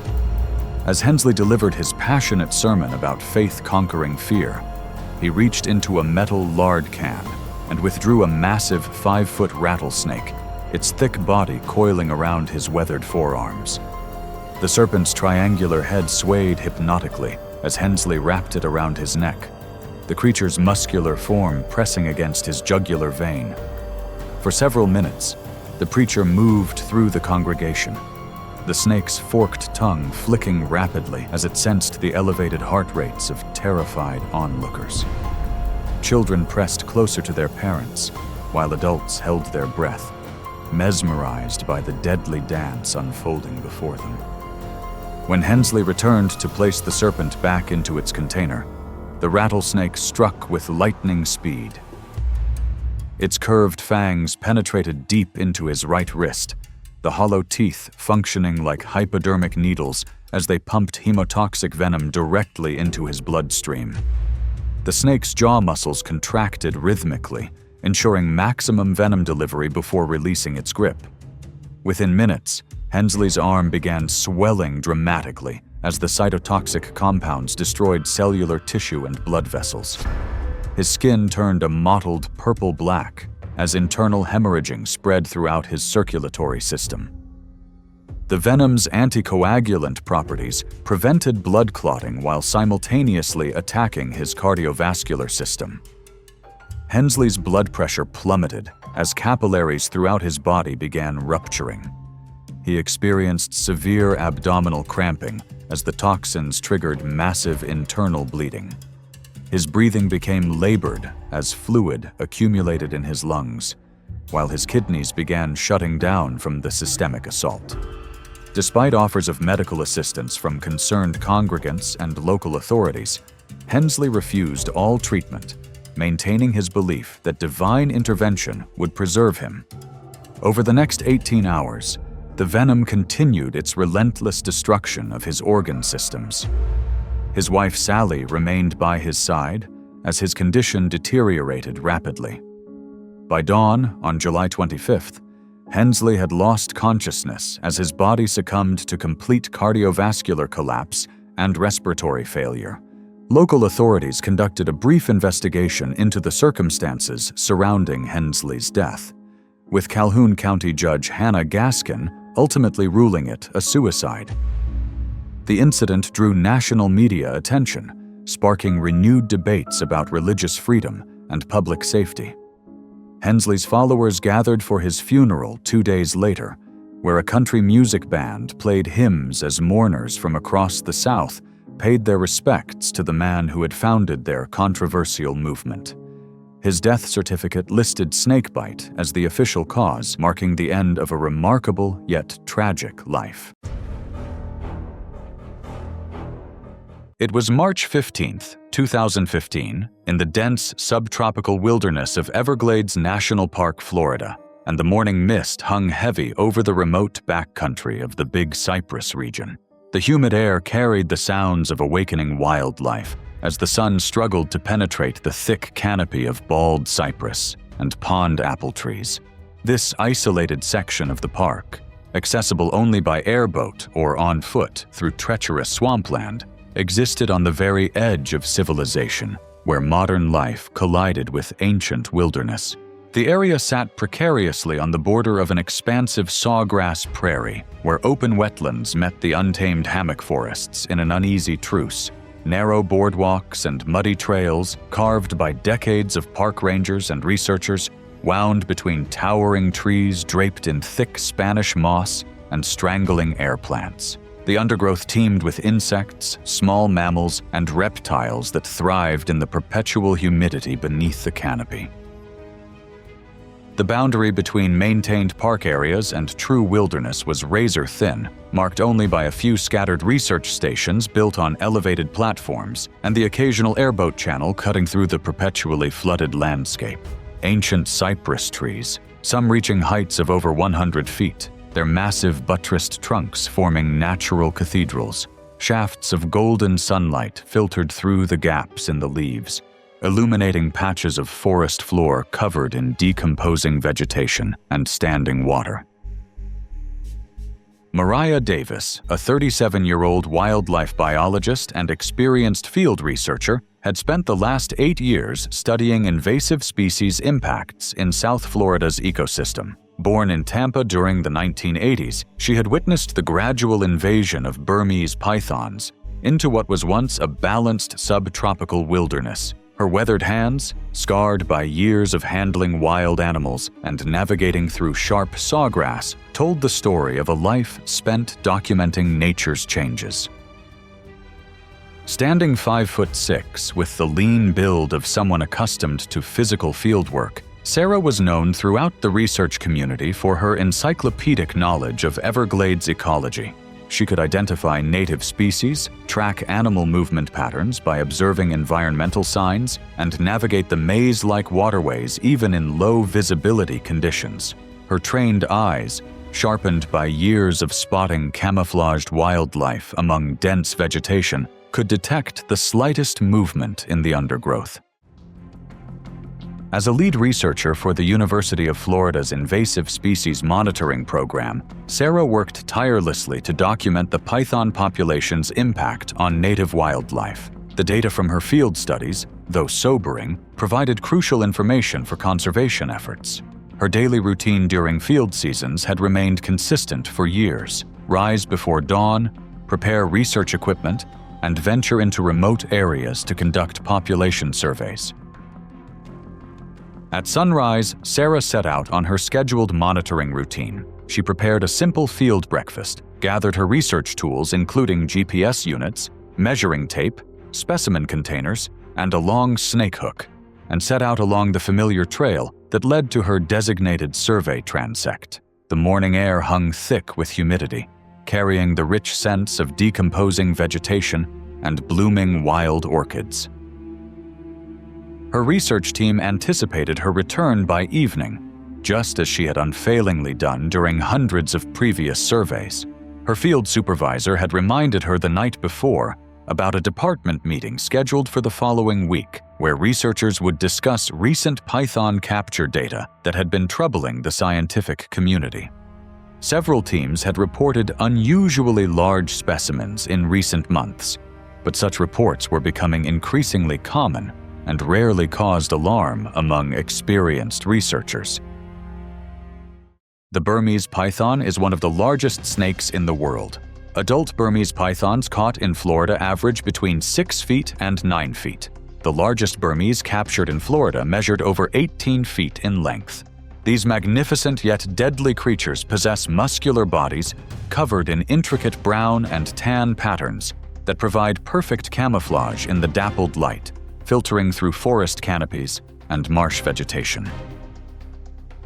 Their hunting arsenal includes heat-sensing pits located along their lips, which detect the infrared radiation emitted by warm-blooded prey with remarkable precision. These thermal sensors allow pythons to hunt effectively in complete darkness, identifying potential victims by their body heat signatures. Their flexible skull structure, connected by elastic ligaments rather than rigid joints, enables their jaws to unhinge and expand to accommodate prey much larger than their normal head circumference. As the afternoon heat reached its peak and the swamp fell into its customary midday quiet, Sarah approached a particularly dense cluster of pond apple trees near a deep water slough. She had been working steadily since morning, her data sheets half filled with species observations, when she noticed an unusual disturbance in the water near a fallen cypress log. As she knelt down to examine what appeared to be python, shed skin caught on submerged branches, positioning herself within arm's reach of the water's edge.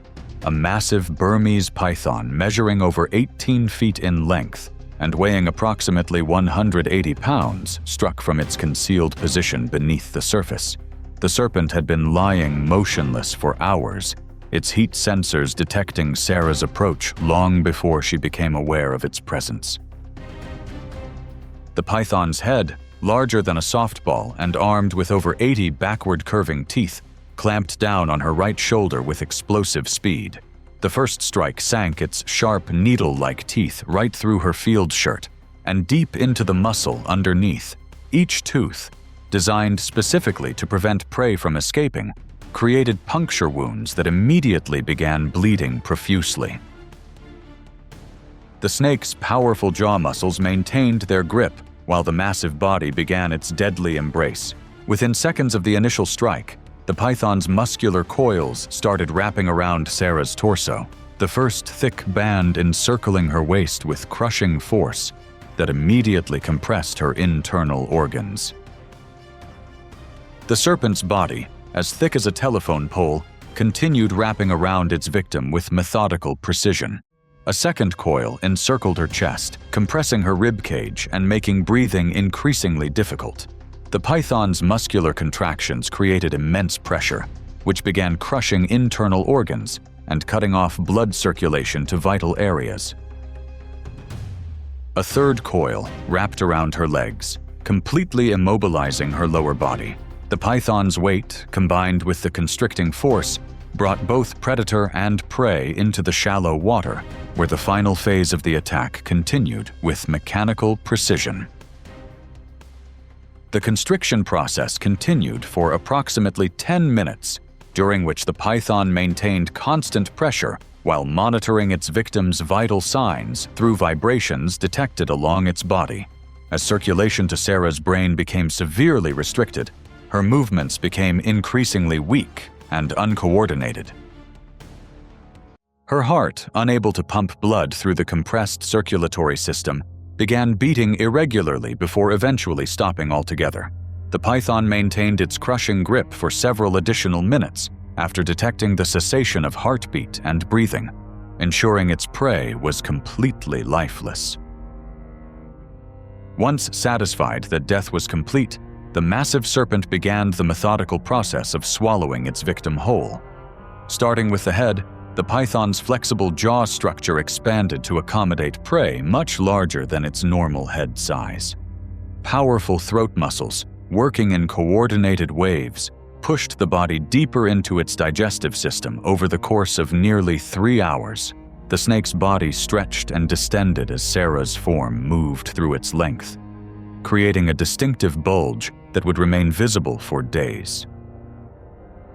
Park rangers launched an extensive search operation after Sarah failed to check in via radio that evening.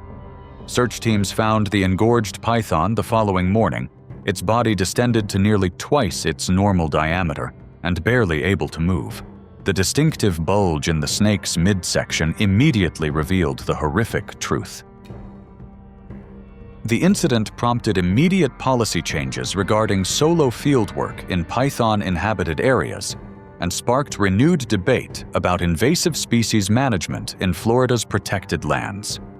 The University of Florida implemented new safety protocols requiring researchers to work in pairs when conducting surveys in high-risk areas. It was June 22, 2014, and the rural farmlands of East Texas stretched endlessly under the evening sky as Jake Morrison drove his pickup truck along dusty back roads toward his final service call of the day. The 29-year-old wildlife removal specialist had been working since dawn, responding to calls from farmers and homeowners dealing with unwanted animal visitors on their properties. Jake operated a small wildlife control business that served the rural communities scattered across East Texas, an area where encounters between humans and dangerous wildlife were common. He had 5 years of experience removing common species like raccoons, opossums, and non-venomous snakes, but his training with venomous species was limited. Financial pressures from his recent marriage had forced Jake to accept jobs he wasn't fully qualified for, including calls involving potentially dangerous snakes. The call had come from a local farmer who reported finding a colorful snake in his his chicken coop. Jake was rushing to complete multiple service calls in one day to maximize his income, a practice that often led to careless mistakes. He carried basic equipment in his truck, but lacked the specialized tools and training necessary for safely handling venomous species. The nearest hospital was 45 minutes away through rural back roads, and Jake had no access to anti-venom or emergency medical support. Texas coral snakes are among North America's most venomous species, possessing a potent neurotoxic venom that attacks the nervous system and causes respiratory paralysis. They are small, secretive snakes that are often confused with harmless species like the scarlet king snake, leading to dangerous misidentifications. Coral snakes have a distinctive banding pattern of red, yellow, and black rings, but the traditional rhyme used to identify them can be unreliable under poor lighting conditions or stress. Their venom contains powerful neurotoxins that cause muscle paralysis and respiratory failure, making immediate medical treatment essential for survival. Jake arrived at the farm just as the sun was setting, casting long shadows across the property that made visibility poor. The farmer led him to the chicken coop where he had spotted the snake, describing it as having bright red, yellow, and black bands. In the dim lighting of the coop,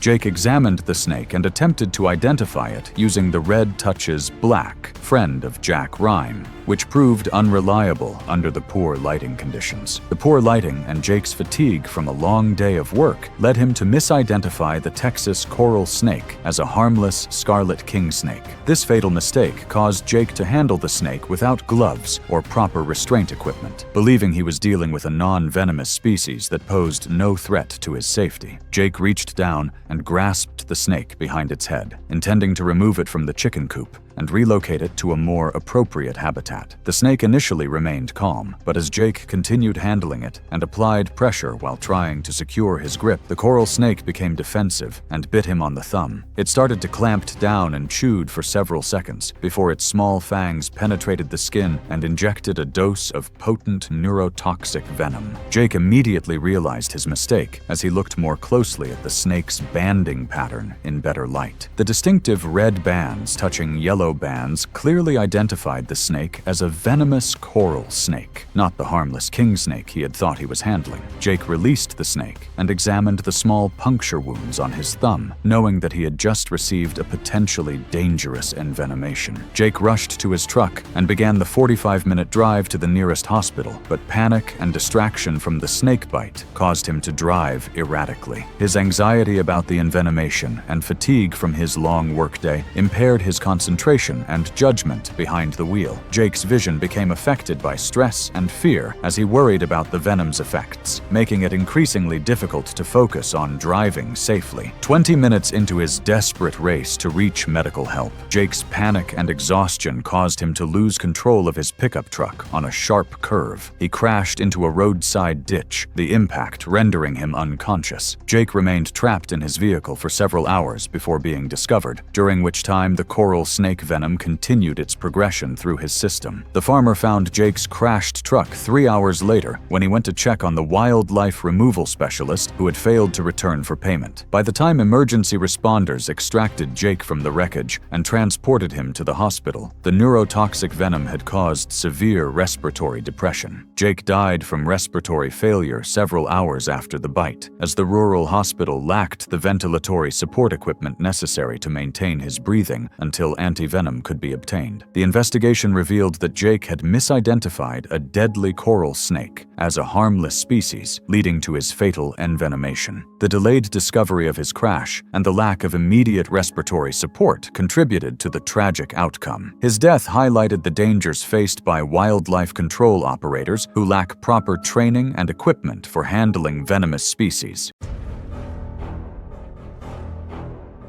It was August 18th, 1985, in the sweltering heat of rural Canton, North Carolina, where the faithful had gathered in a modest church building surrounded by the dense forests of Haywood County. The simple wooden structure sat along Newfound Road among towering oak trees that provided little relief from the oppressive summer humidity. Inside, approximately 50 congregation members filled the wooden pews as they participated in an evening service that would soon turn deadly. At the center of this gathering stood Charles Prince, a complex figure who lived a double life that few in his congregation fully understood. By day, Prince operated a bait shop along the winding mountain roads of Canton, selling fishing supplies to local anglers and tourists exploring the pristine streams of western North Carolina.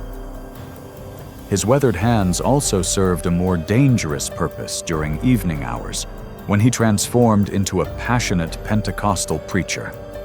Prince had embraced snake handling as a literal interpretation of Mark 16:17-18, believing that true believers could take up serpents without harm.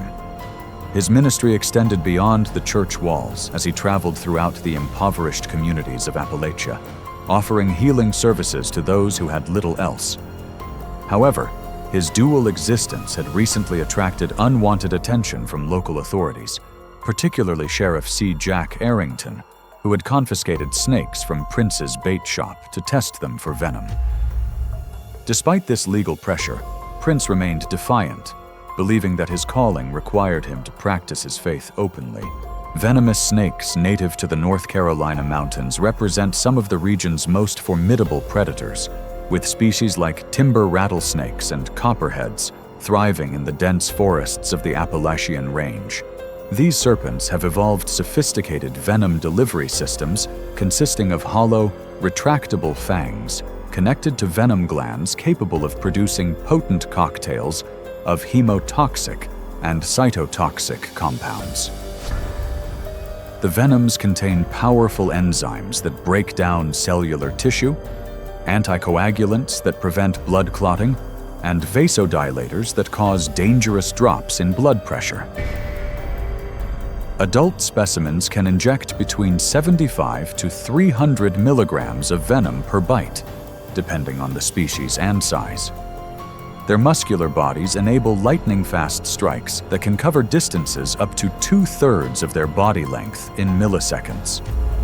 As Prince delivered his passionate sermon about divine protection, he reached into a wooden crate beside the pulpit and carefully extracted a large, venomous snake, its muscular body coiling defensively around his forearms.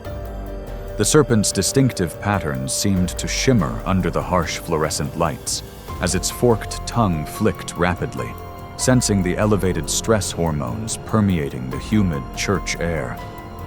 Prince held the creature aloft, allowing the congregation to witness his demonstration of biblical faith. Without warning, the snake struck with explosive force, its fangs penetrating deep into Prince's neck just below his jawline. The hollow teeth functioned like precision syringes, injecting a massive dose of hemotoxic venom directly into the carotid artery and surrounding tissue. The serpent's jaw muscles contracted rhythmically for several seconds, ensuring maximum venom delivery before Prince managed to remove it. The bite location proved particularly dangerous as the venom entered his major blood vessels almost immediately. The toxins spread rapidly through his circulatory system, causing immediate vasodilation throughout his neck and head. The bite site began swelling dramatically as blood vessels ruptured beneath the skin, creating a dark purple discoloration that spread outward from the puncture wounds. The anticoagulant properties prevented normal clotting mechanisms, causing continuous bleeding from the fang marks and internal hemorrhaging in the surrounding tissue. Within minutes, the cytotoxic compounds began destroying cellular tissue in his neck, while the hemolytic components attacked his red blood cells. His blood pressure dropped precipitously as the venom triggered systemic cardiovascular effects. The swelling in his neck began compressing his airway, making breathing increasingly difficult as his respiratory system struggled to function normally. Prince's condition deteriorated rapidly as the venom overwhelmed his body's natural defenses. His heart rate became erratic as the toxins disrupted normal cardiac function, leading to dangerous arrhythmias. The massive tissue damage in his neck continued expanding, while his kidneys began failing as they attempted to filter the overwhelming toxins. Despite the visible severity of his condition, Prince refused all offers of medical assistance, maintaining his belief that divine intervention would preserve his life. The venom's relentless assault continued for several hours until his cardiovascular system could no longer maintain adequate function. His breathing became increasingly labored before stopping completely as respiratory failure set in. Prince lost consciousness and succumbed to complete organ failure as his body was overwhelmed by the massive dose of venom delivered to such a critical location. Local authorities conducted an investigation into Prince's death, with county officials ultimately ruling it accidental. The incident drew regional media attention, particularly given his recent legal troubles with law enforcement. His funeral attracted mourners from across the snake-handling community.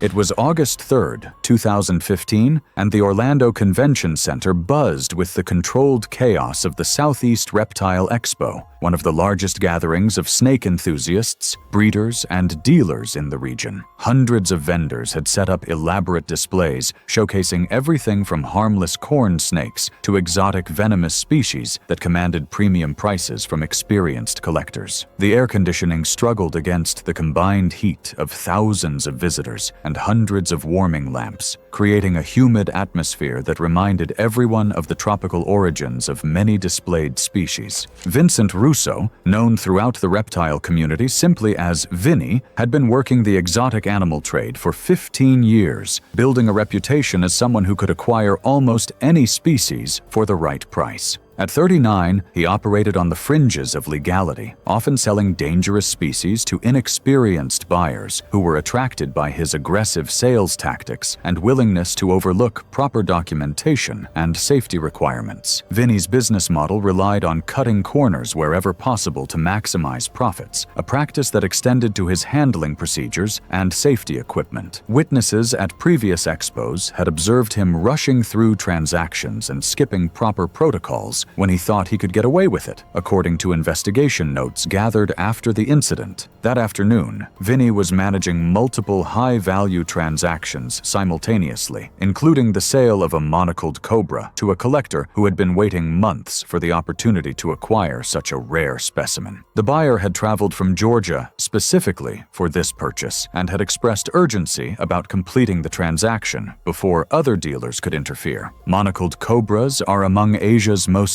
dangerous venomous snakes, possessing potent neurotoxic venom that attacks the nervous system and can cause respiratory failure within hours. These large serpents can reach lengths of over 6 feet and are known for their defensive hood display and readiness to bite when threatened. Their venom contains powerful neurotoxins that cause progressive paralysis, and bites from large specimens can prove fatal without immediate medical intervention and appropriate anti-venom treatment. The busy Expo environment had created additional stress for many of the animals on display, and several vendors reported seeing the monocled cobra making restless movements inside its transport container throughout the afternoon. Several handlers noted brief hooding and repeated repositioning inside the container, behavior consistent with a stressed and defensive cobra. Others later told investigators that Vinny had been rushing to complete multiple high-value sales before closing time, moving quickly between transactions while ignoring the usual safety precautions he was known to skip when the expo was busy.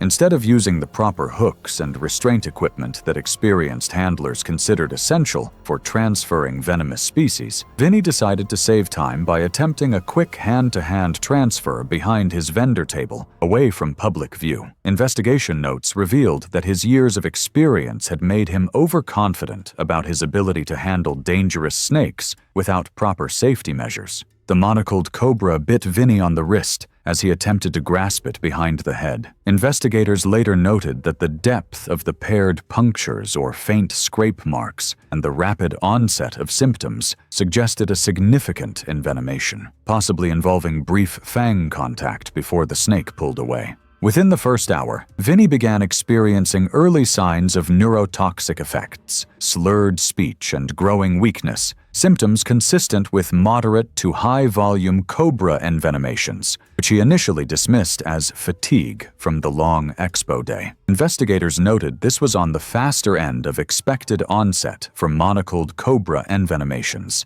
likely influenced by the snake's stress level and the close-range contact during the bite. Vendor statements indicated that he continued working for another hour, not wanting to lose the substantial sales he had lined up for the remainder of the Expo. As the venom circulated, his symptoms steadily worsened over the next couple of hours, progressing to pronounced muscle weakness and loss of coordination. By approximately the third hour after the bite, Vinny collapsed at his vendor booth as his respiratory function began to deteriorate. The crowded aisles and limited access behind vendor tables slowed the arrival of paramedics, and the exact species involved was not confirmed until staff reached Vinny's booth, delaying the call for appropriate antivenom. The specialized antivenom required for monocled cobra bites was kept at a regional zoo rather than local hospitals, and response teams noted that transport time made immediate treatment impossible. Regional hospitals typically do not stock antivenom for non-native elapids, requiring reliance on zoo or research facility inventories. Vinny died before effective treatment could be administered, his body unable to withstand the progressive respiratory failure caused by the cobra's neurotoxic venom. The incident sent shockwaves through the Reptile Expo community and led to immediate revisions in handling protocols and booth inspection requirements for vendors working with venomous species. The investigation documented multiple past complaints about Vinny's handling practices, including missing restraint tools and incomplete transaction paperwork found at his booth. His death prompted expos in the region to adopt stricter vendor inspections and mandatory venomous species handling protocols.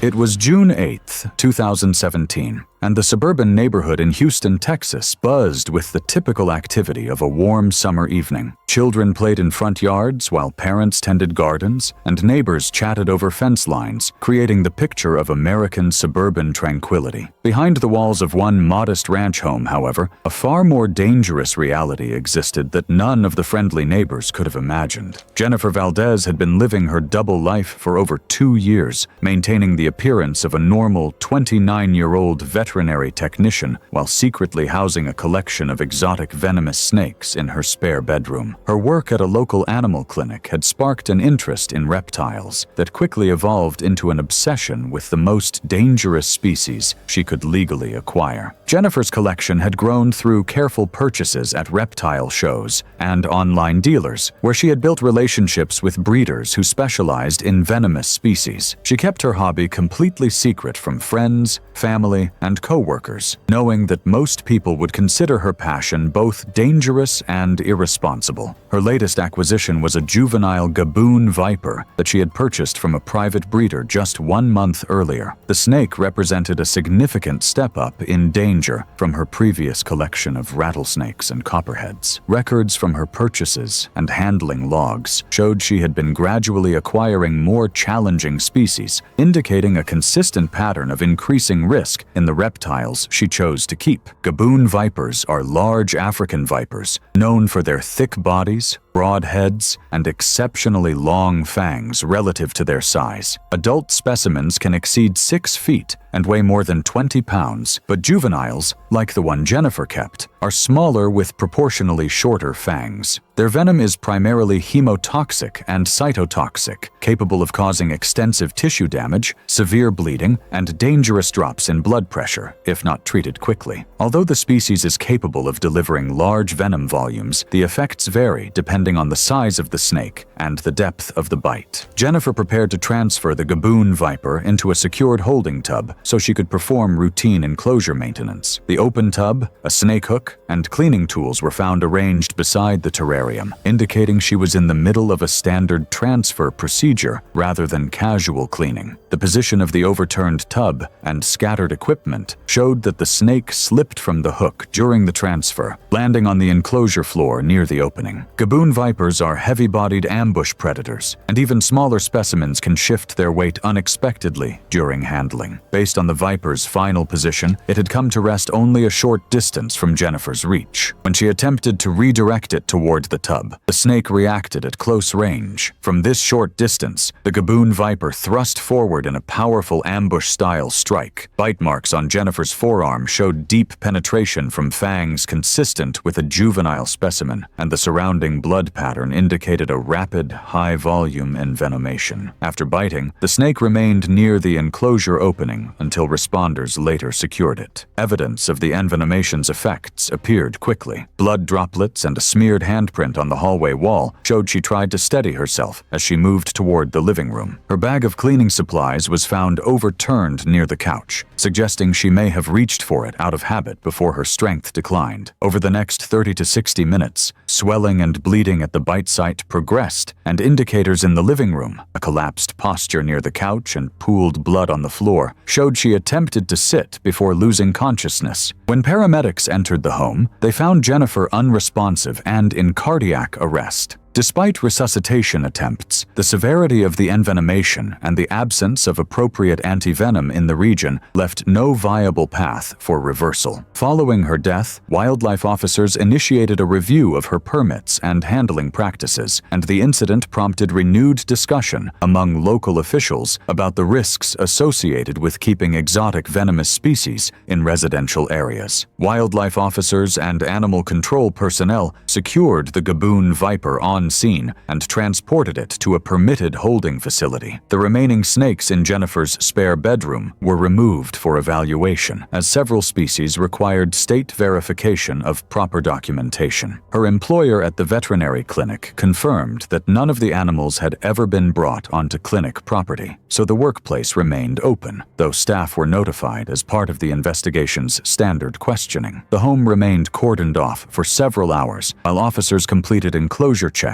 and inventory before it was released to her family. No immediate legal penalties were issued, but her permits and housing conditions were formally reviewed as part of routine post-incident procedures.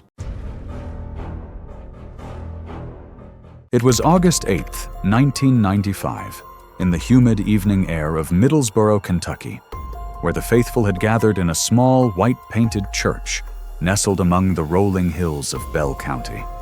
The modest building, with its simple wooden cross and hand-carved pews, sat at the edge of town where Appalachian foothills met coal mining country. Outside, the sounds of summer insects filled the warm night as approximately 40 congregation members filled the sanctuary, their voices rising in traditional hymns that echoed through the surrounding hollers.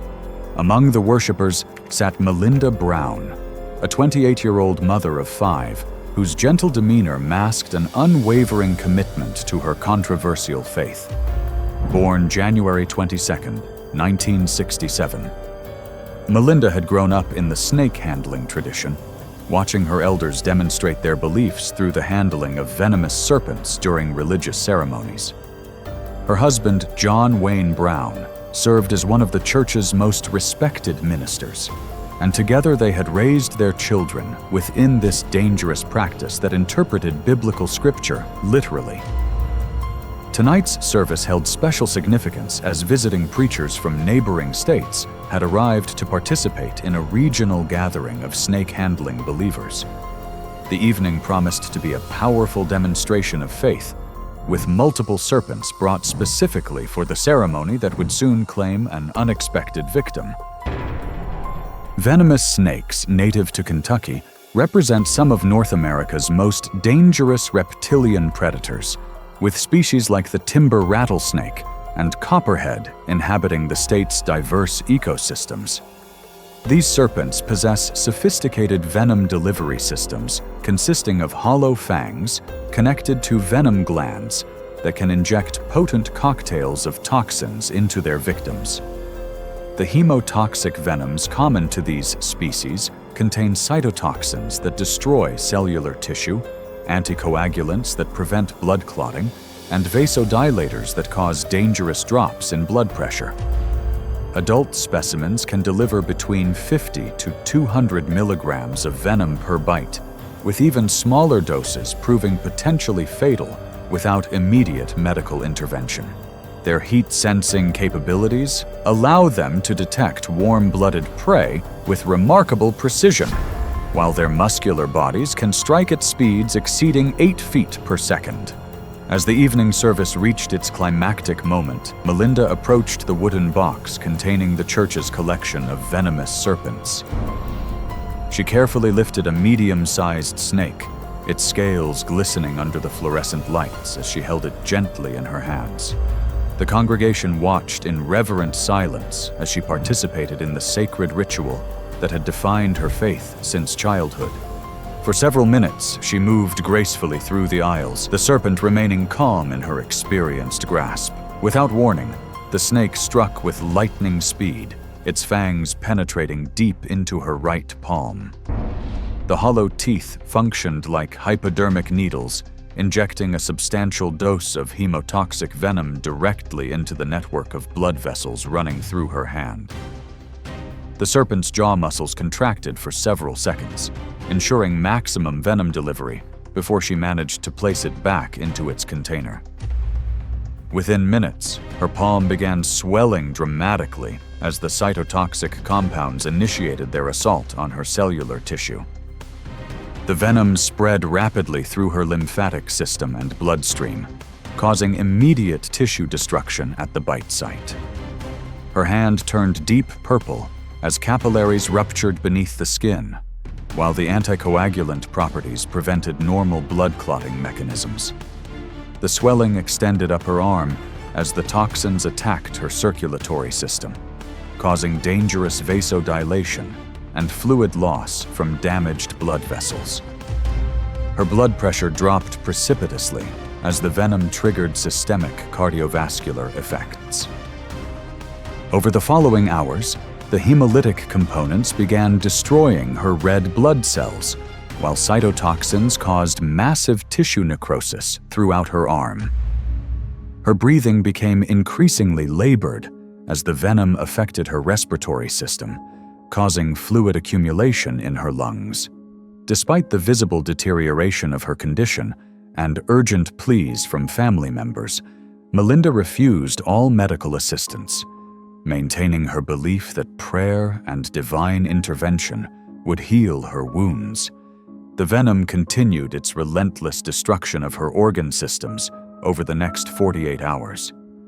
Her kidneys began failing as toxins overwhelmed her body's filtration systems, while her cardiovascular system struggled to maintain adequate circulation. By the second day, she had developed severe systemic toxicity as the venom's effects cascaded throughout her body. Her condition deteriorated rapidly until her organs could no longer function, and she succumbed to complete cardiovascular collapse and respiratory failure. Local authorities conducted a routine investigation into the circumstances surrounding Melinda's death, ultimately ruling it accidental.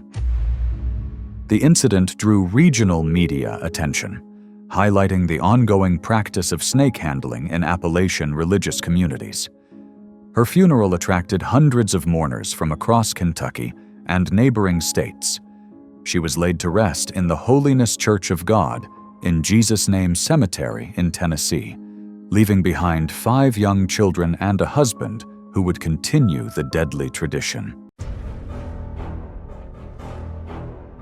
It was July 14th, 2014, on the marshy northern shore of Louisiana's Lake Pontchartrain, a vast brackish lake where Gulf tides met inland rivers. Its shoreline was wild and untamed, with tall reeds, half-sunken cypress roots, and air heavy with salt and decay. Locals knew the place well.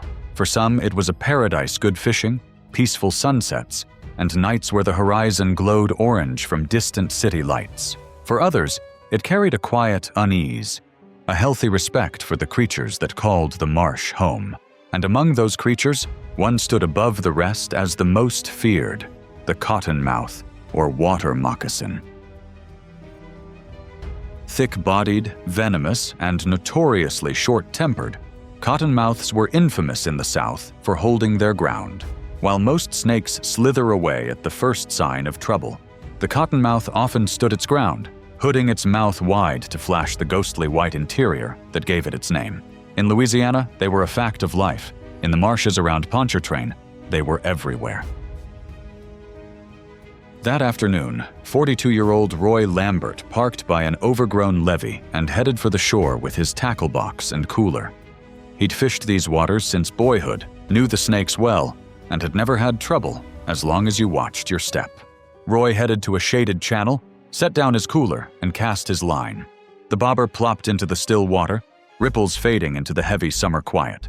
On his third cast, he caught movement in the reeds just off to his left. At first, it was only a faint ripple disturbing the surface, small enough to pass for a turtle or a muskrat. But then the ripples straightened into a purposeful line, cutting toward him. A shape emerged, a broad, triangular head lifting just above the waterline. Two dark, unblinking eyes locked on him. The snake's thick, muscular body slid forward with an unhurried confidence, the wake fanning out behind it. Then the mouth opened, flashing that unmistakable cotton-white interior, a warning. Roy froze, his pulse quickening. The cottonmouth didn't break its approach. He took a careful step back toward the bank, but his heel sank into the mud, holding him for just a fraction too long. The snake closed the distance with surprising speed, head rising higher, tongue flicking in rapid bursts. Roy swung his fishing rod down toward it, hoping to scare it off. It didn't work. In an instant, the cottonmouth struck, a blur of motion that buried its fangs deep into the meat of his calf. The pain was instant and violent, a white-hot burn that shot upward through his leg. He stumbled back, splashing into the shallows, but before he could regain his footing, the snake struck again, this time sinking its fangs just above the knee.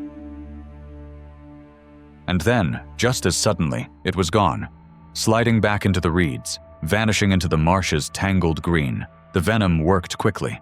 Within moments, his calf was swelling, the skin flushed and tight. A deep ache radiated from the wounds, accompanied by a strange, metallic taste in his mouth. His leg throbbed in time with his heartbeat, each pulse spreading the pain further. Gritting his teeth, Roy tried to push himself upright and limp toward the levee. But each step was slower than the last. His breathing quickened, his chest tight. The path back seemed longer than it had minutes ago, the mud pulling at his boots like it wanted to keep him there.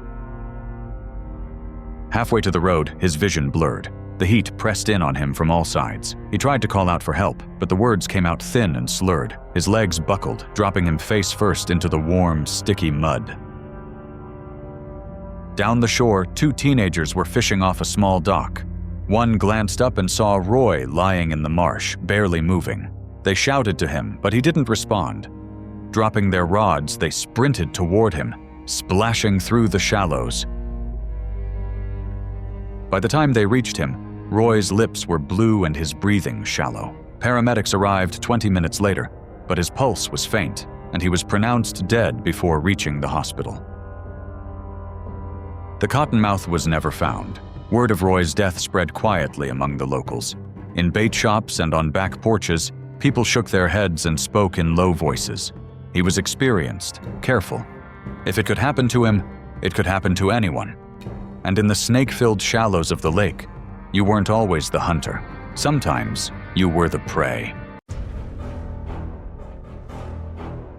It was April 7th, 2016, and the small private lab operated out of a converted warehouse on the outskirts of Tucson. The equipment was minimal and suited only for small-scale venom handling, lacking the layered safety systems found in regulated facilities. The workbenches held a sparse but functional set of tools for basic venom processing and storage, reflecting the limitations of a privately run operation. The desert landscape outside provided the perfect isolation for Dr. Nathan Blackwood's controversial venom research. Dr. Nathan Blackwood had a steady research background in venom studies, but colleagues' notes and internal emails repeatedly documented his habit of ignoring routine safety steps. At 43, he was experienced but known for cutting corners, often dismissing standard procedures as unnecessary or too slow. Nathan's privately funded laboratory allowed him to work without the oversight and safety requirements that governed university research facilities. years. He often worked alone during evening hours, preferring the solitude that allowed him to focus on his experiments without interruption. His recent attempts to isolate specific venom proteins had made him even more confident in his abilities and more dismissive of safety measures. Nathan prepared to extract venom from a large western diamondback rattlesnake delivered earlier that week, a specimen measuring a little over 4 feet, and his intake notes recorded repeated coiling, loud rattling, and striking at the transfer hook during housing. His lab journals showed he had been working through the afternoon, consuming several cups of coffee and rushing to test a new extraction method. Recent entries documented multiple instances of him skipping standard restraint tools, noting he believed they slowed his workflow. The journals also showed an increasing pattern of working alone and bypassing safety steps, a trend colleagues had previously warned him about before he left institutional research. Western diamondback rattlesnakes are among North America's most dangerous venomous serpents, with adult specimens capable of delivering massive doses of potent hemotoxic venom. These aggressive pit vipers can strike with lightning speed across distances up to 2/3 of their body length, and their heat-sensing organs allow them to target warm-blooded prey with deadly accuracy. Their venom can cause severe tissue destruction, internal bleeding, and progressive circulatory failure without timely medical treatment. Even experienced handlers treat these snakes with extreme caution, using specialized equipment and safety protocols developed through decades of research. Nathan had decided to test his theory about venom extraction efficiency by milking the rattlesnake directly without using the standard restraint equipment that other researchers considered essential. He believed his superior reflexes and understanding of snake behavior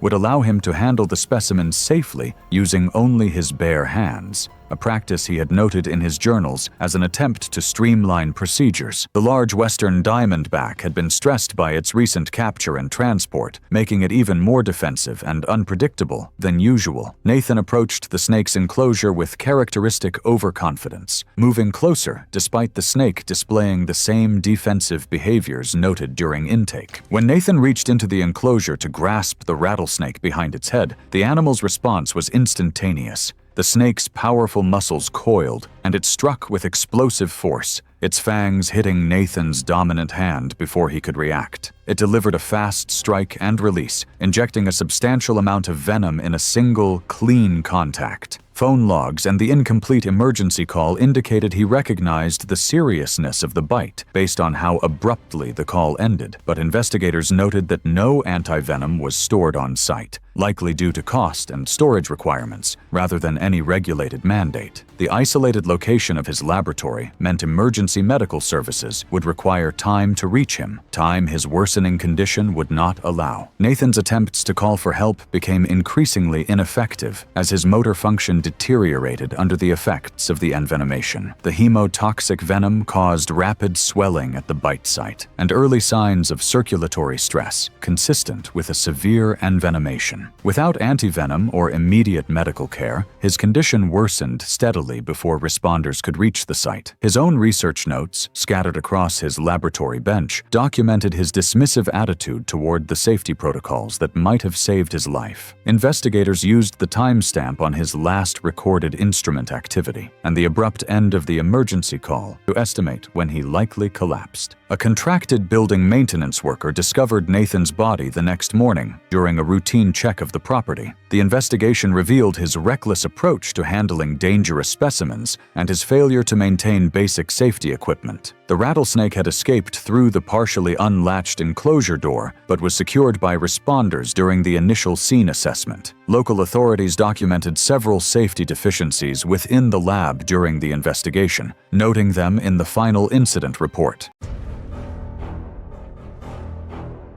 It was April 12, 2017, and the rolling limestone hills of the Texas Hill Country stretched under the warm spring sun, their oak woodlands and rocky canyons glowing with fresh color after recent rains. The region's scattered creeks and shaded ravines supported a wide range of wildlife adapted to Central Texas's shifting seasons. Spring storms had triggered a vibrant burst of wildflower blooms, turning normally muted terrain into a photography photographer's paradise. Rebecca Torres had driven from Austin specifically to capture images of the spring wildflowers that bloomed so rarely in this harsh environment. At 31, the graphic designer had built a reputation for stunning nature photography that provided both artistic fulfillment and escape from her demanding corporate job. Her weekend hiking trips had become essential stress relief, allowing her to disconnect from technology and reconnect with the natural world. Rebecca possessed basic knowledge of desert wildlife from her years of hiking in Texas, but her experience was limited to more common species found in accessible areas. She had never encountered a venomous snake in the wild and had developed a false sense of security based on her previous hiking experiences in less dangerous environments. That morning, Rebecca had hiked several miles along one of the hill country's lesser-used trails, following reports of exceptional wildflower displays in areas rarely visited by casual tourists. The recent rains had created ideal conditions for both wildflower growth and increased reptile activity, as snakes and small mammals moved closer to the surface to take advantage of the moisture. Western coral snakes are among the most venomous serpents in North America, possessing potent neurotoxic venom that attacks the nervous system and causes progressive paralysis. These small, colorful snakes are often confused with harmless species due to their distinctive red, yellow, and black banding pattern. Despite their typically reclusive nature, coral snakes can deliver dangerous bites when handled or accidentally contacted, and their venom typically causes respiratory failure within 8 to 24 hours of envenomation. Their small fangs and secretive behavior often result in bites going unnoticed until serious symptoms develop. While photographing a cluster of bright yellow wildflowers,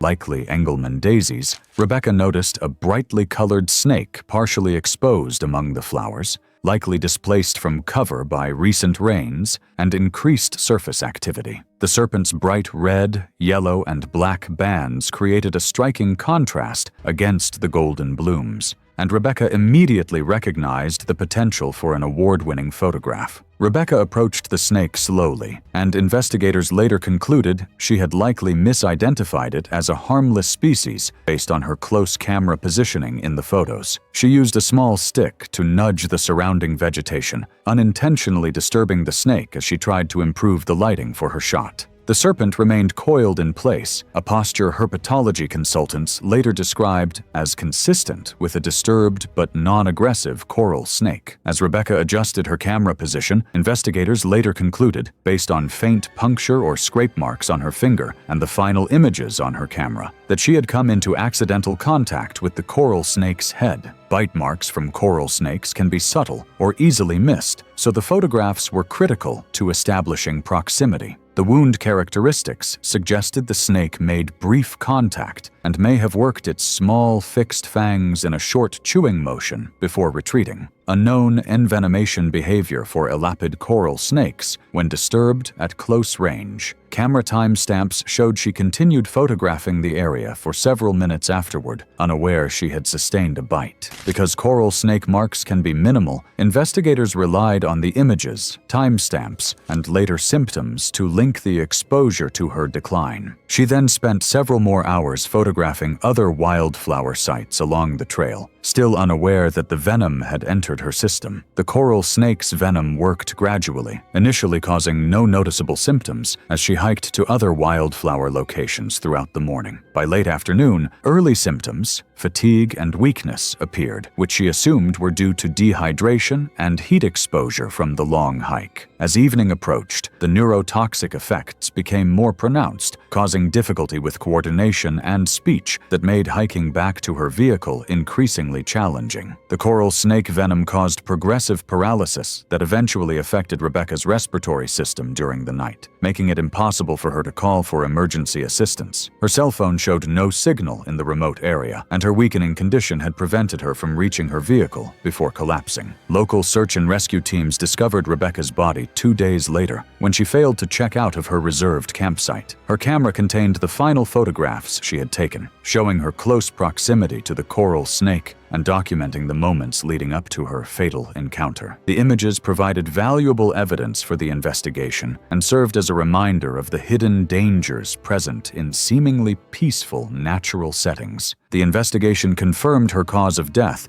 as respiratory failure resulting from an untreated coral snake envenomation. Rangers recovered her camera beside her body, and the final sequence of images helped establish how close she had been to the snake before the bite. The case was later incorporated into seasonal safety briefings, emphasizing proper wildlife identification and the risks of approaching animals for photography. It was August 11, 2016, and the vast expanse of California's Mojave Desert stretched endlessly under the scorching sun as Sarah Williams set up her campsite in a remote canyon far from civilization. The 31-year-old emergency room nurse had driven hours from Los Angeles to find the solitude she desperately needed, seeking refuge from the emotional turmoil of her difficult divorce proceedings. Sarah had been using solo camping trips as therapy to cope with the stress of her crumbling marriage and demanding career. She deliberately chose remote locations to avoid other people, finding peace in the harsh beauty of the desert landscape. This particular canyon offered the perfect combination of isolation and natural beauty, with towering rock formations providing shelter from the desert winds. Sarah was an experienced hiker and camper, but her knowledge of desert wildlife was limited. She had never encountered venomous snakes during her previous camping adventures, which had mostly taken place in less dangerous environments. The prescription anxiety medication she was taking to cope with her divorce had impaired her judgment and slowed her reaction time, making her more vulnerable to the dangers that lurked in the desert. The rocky outcrop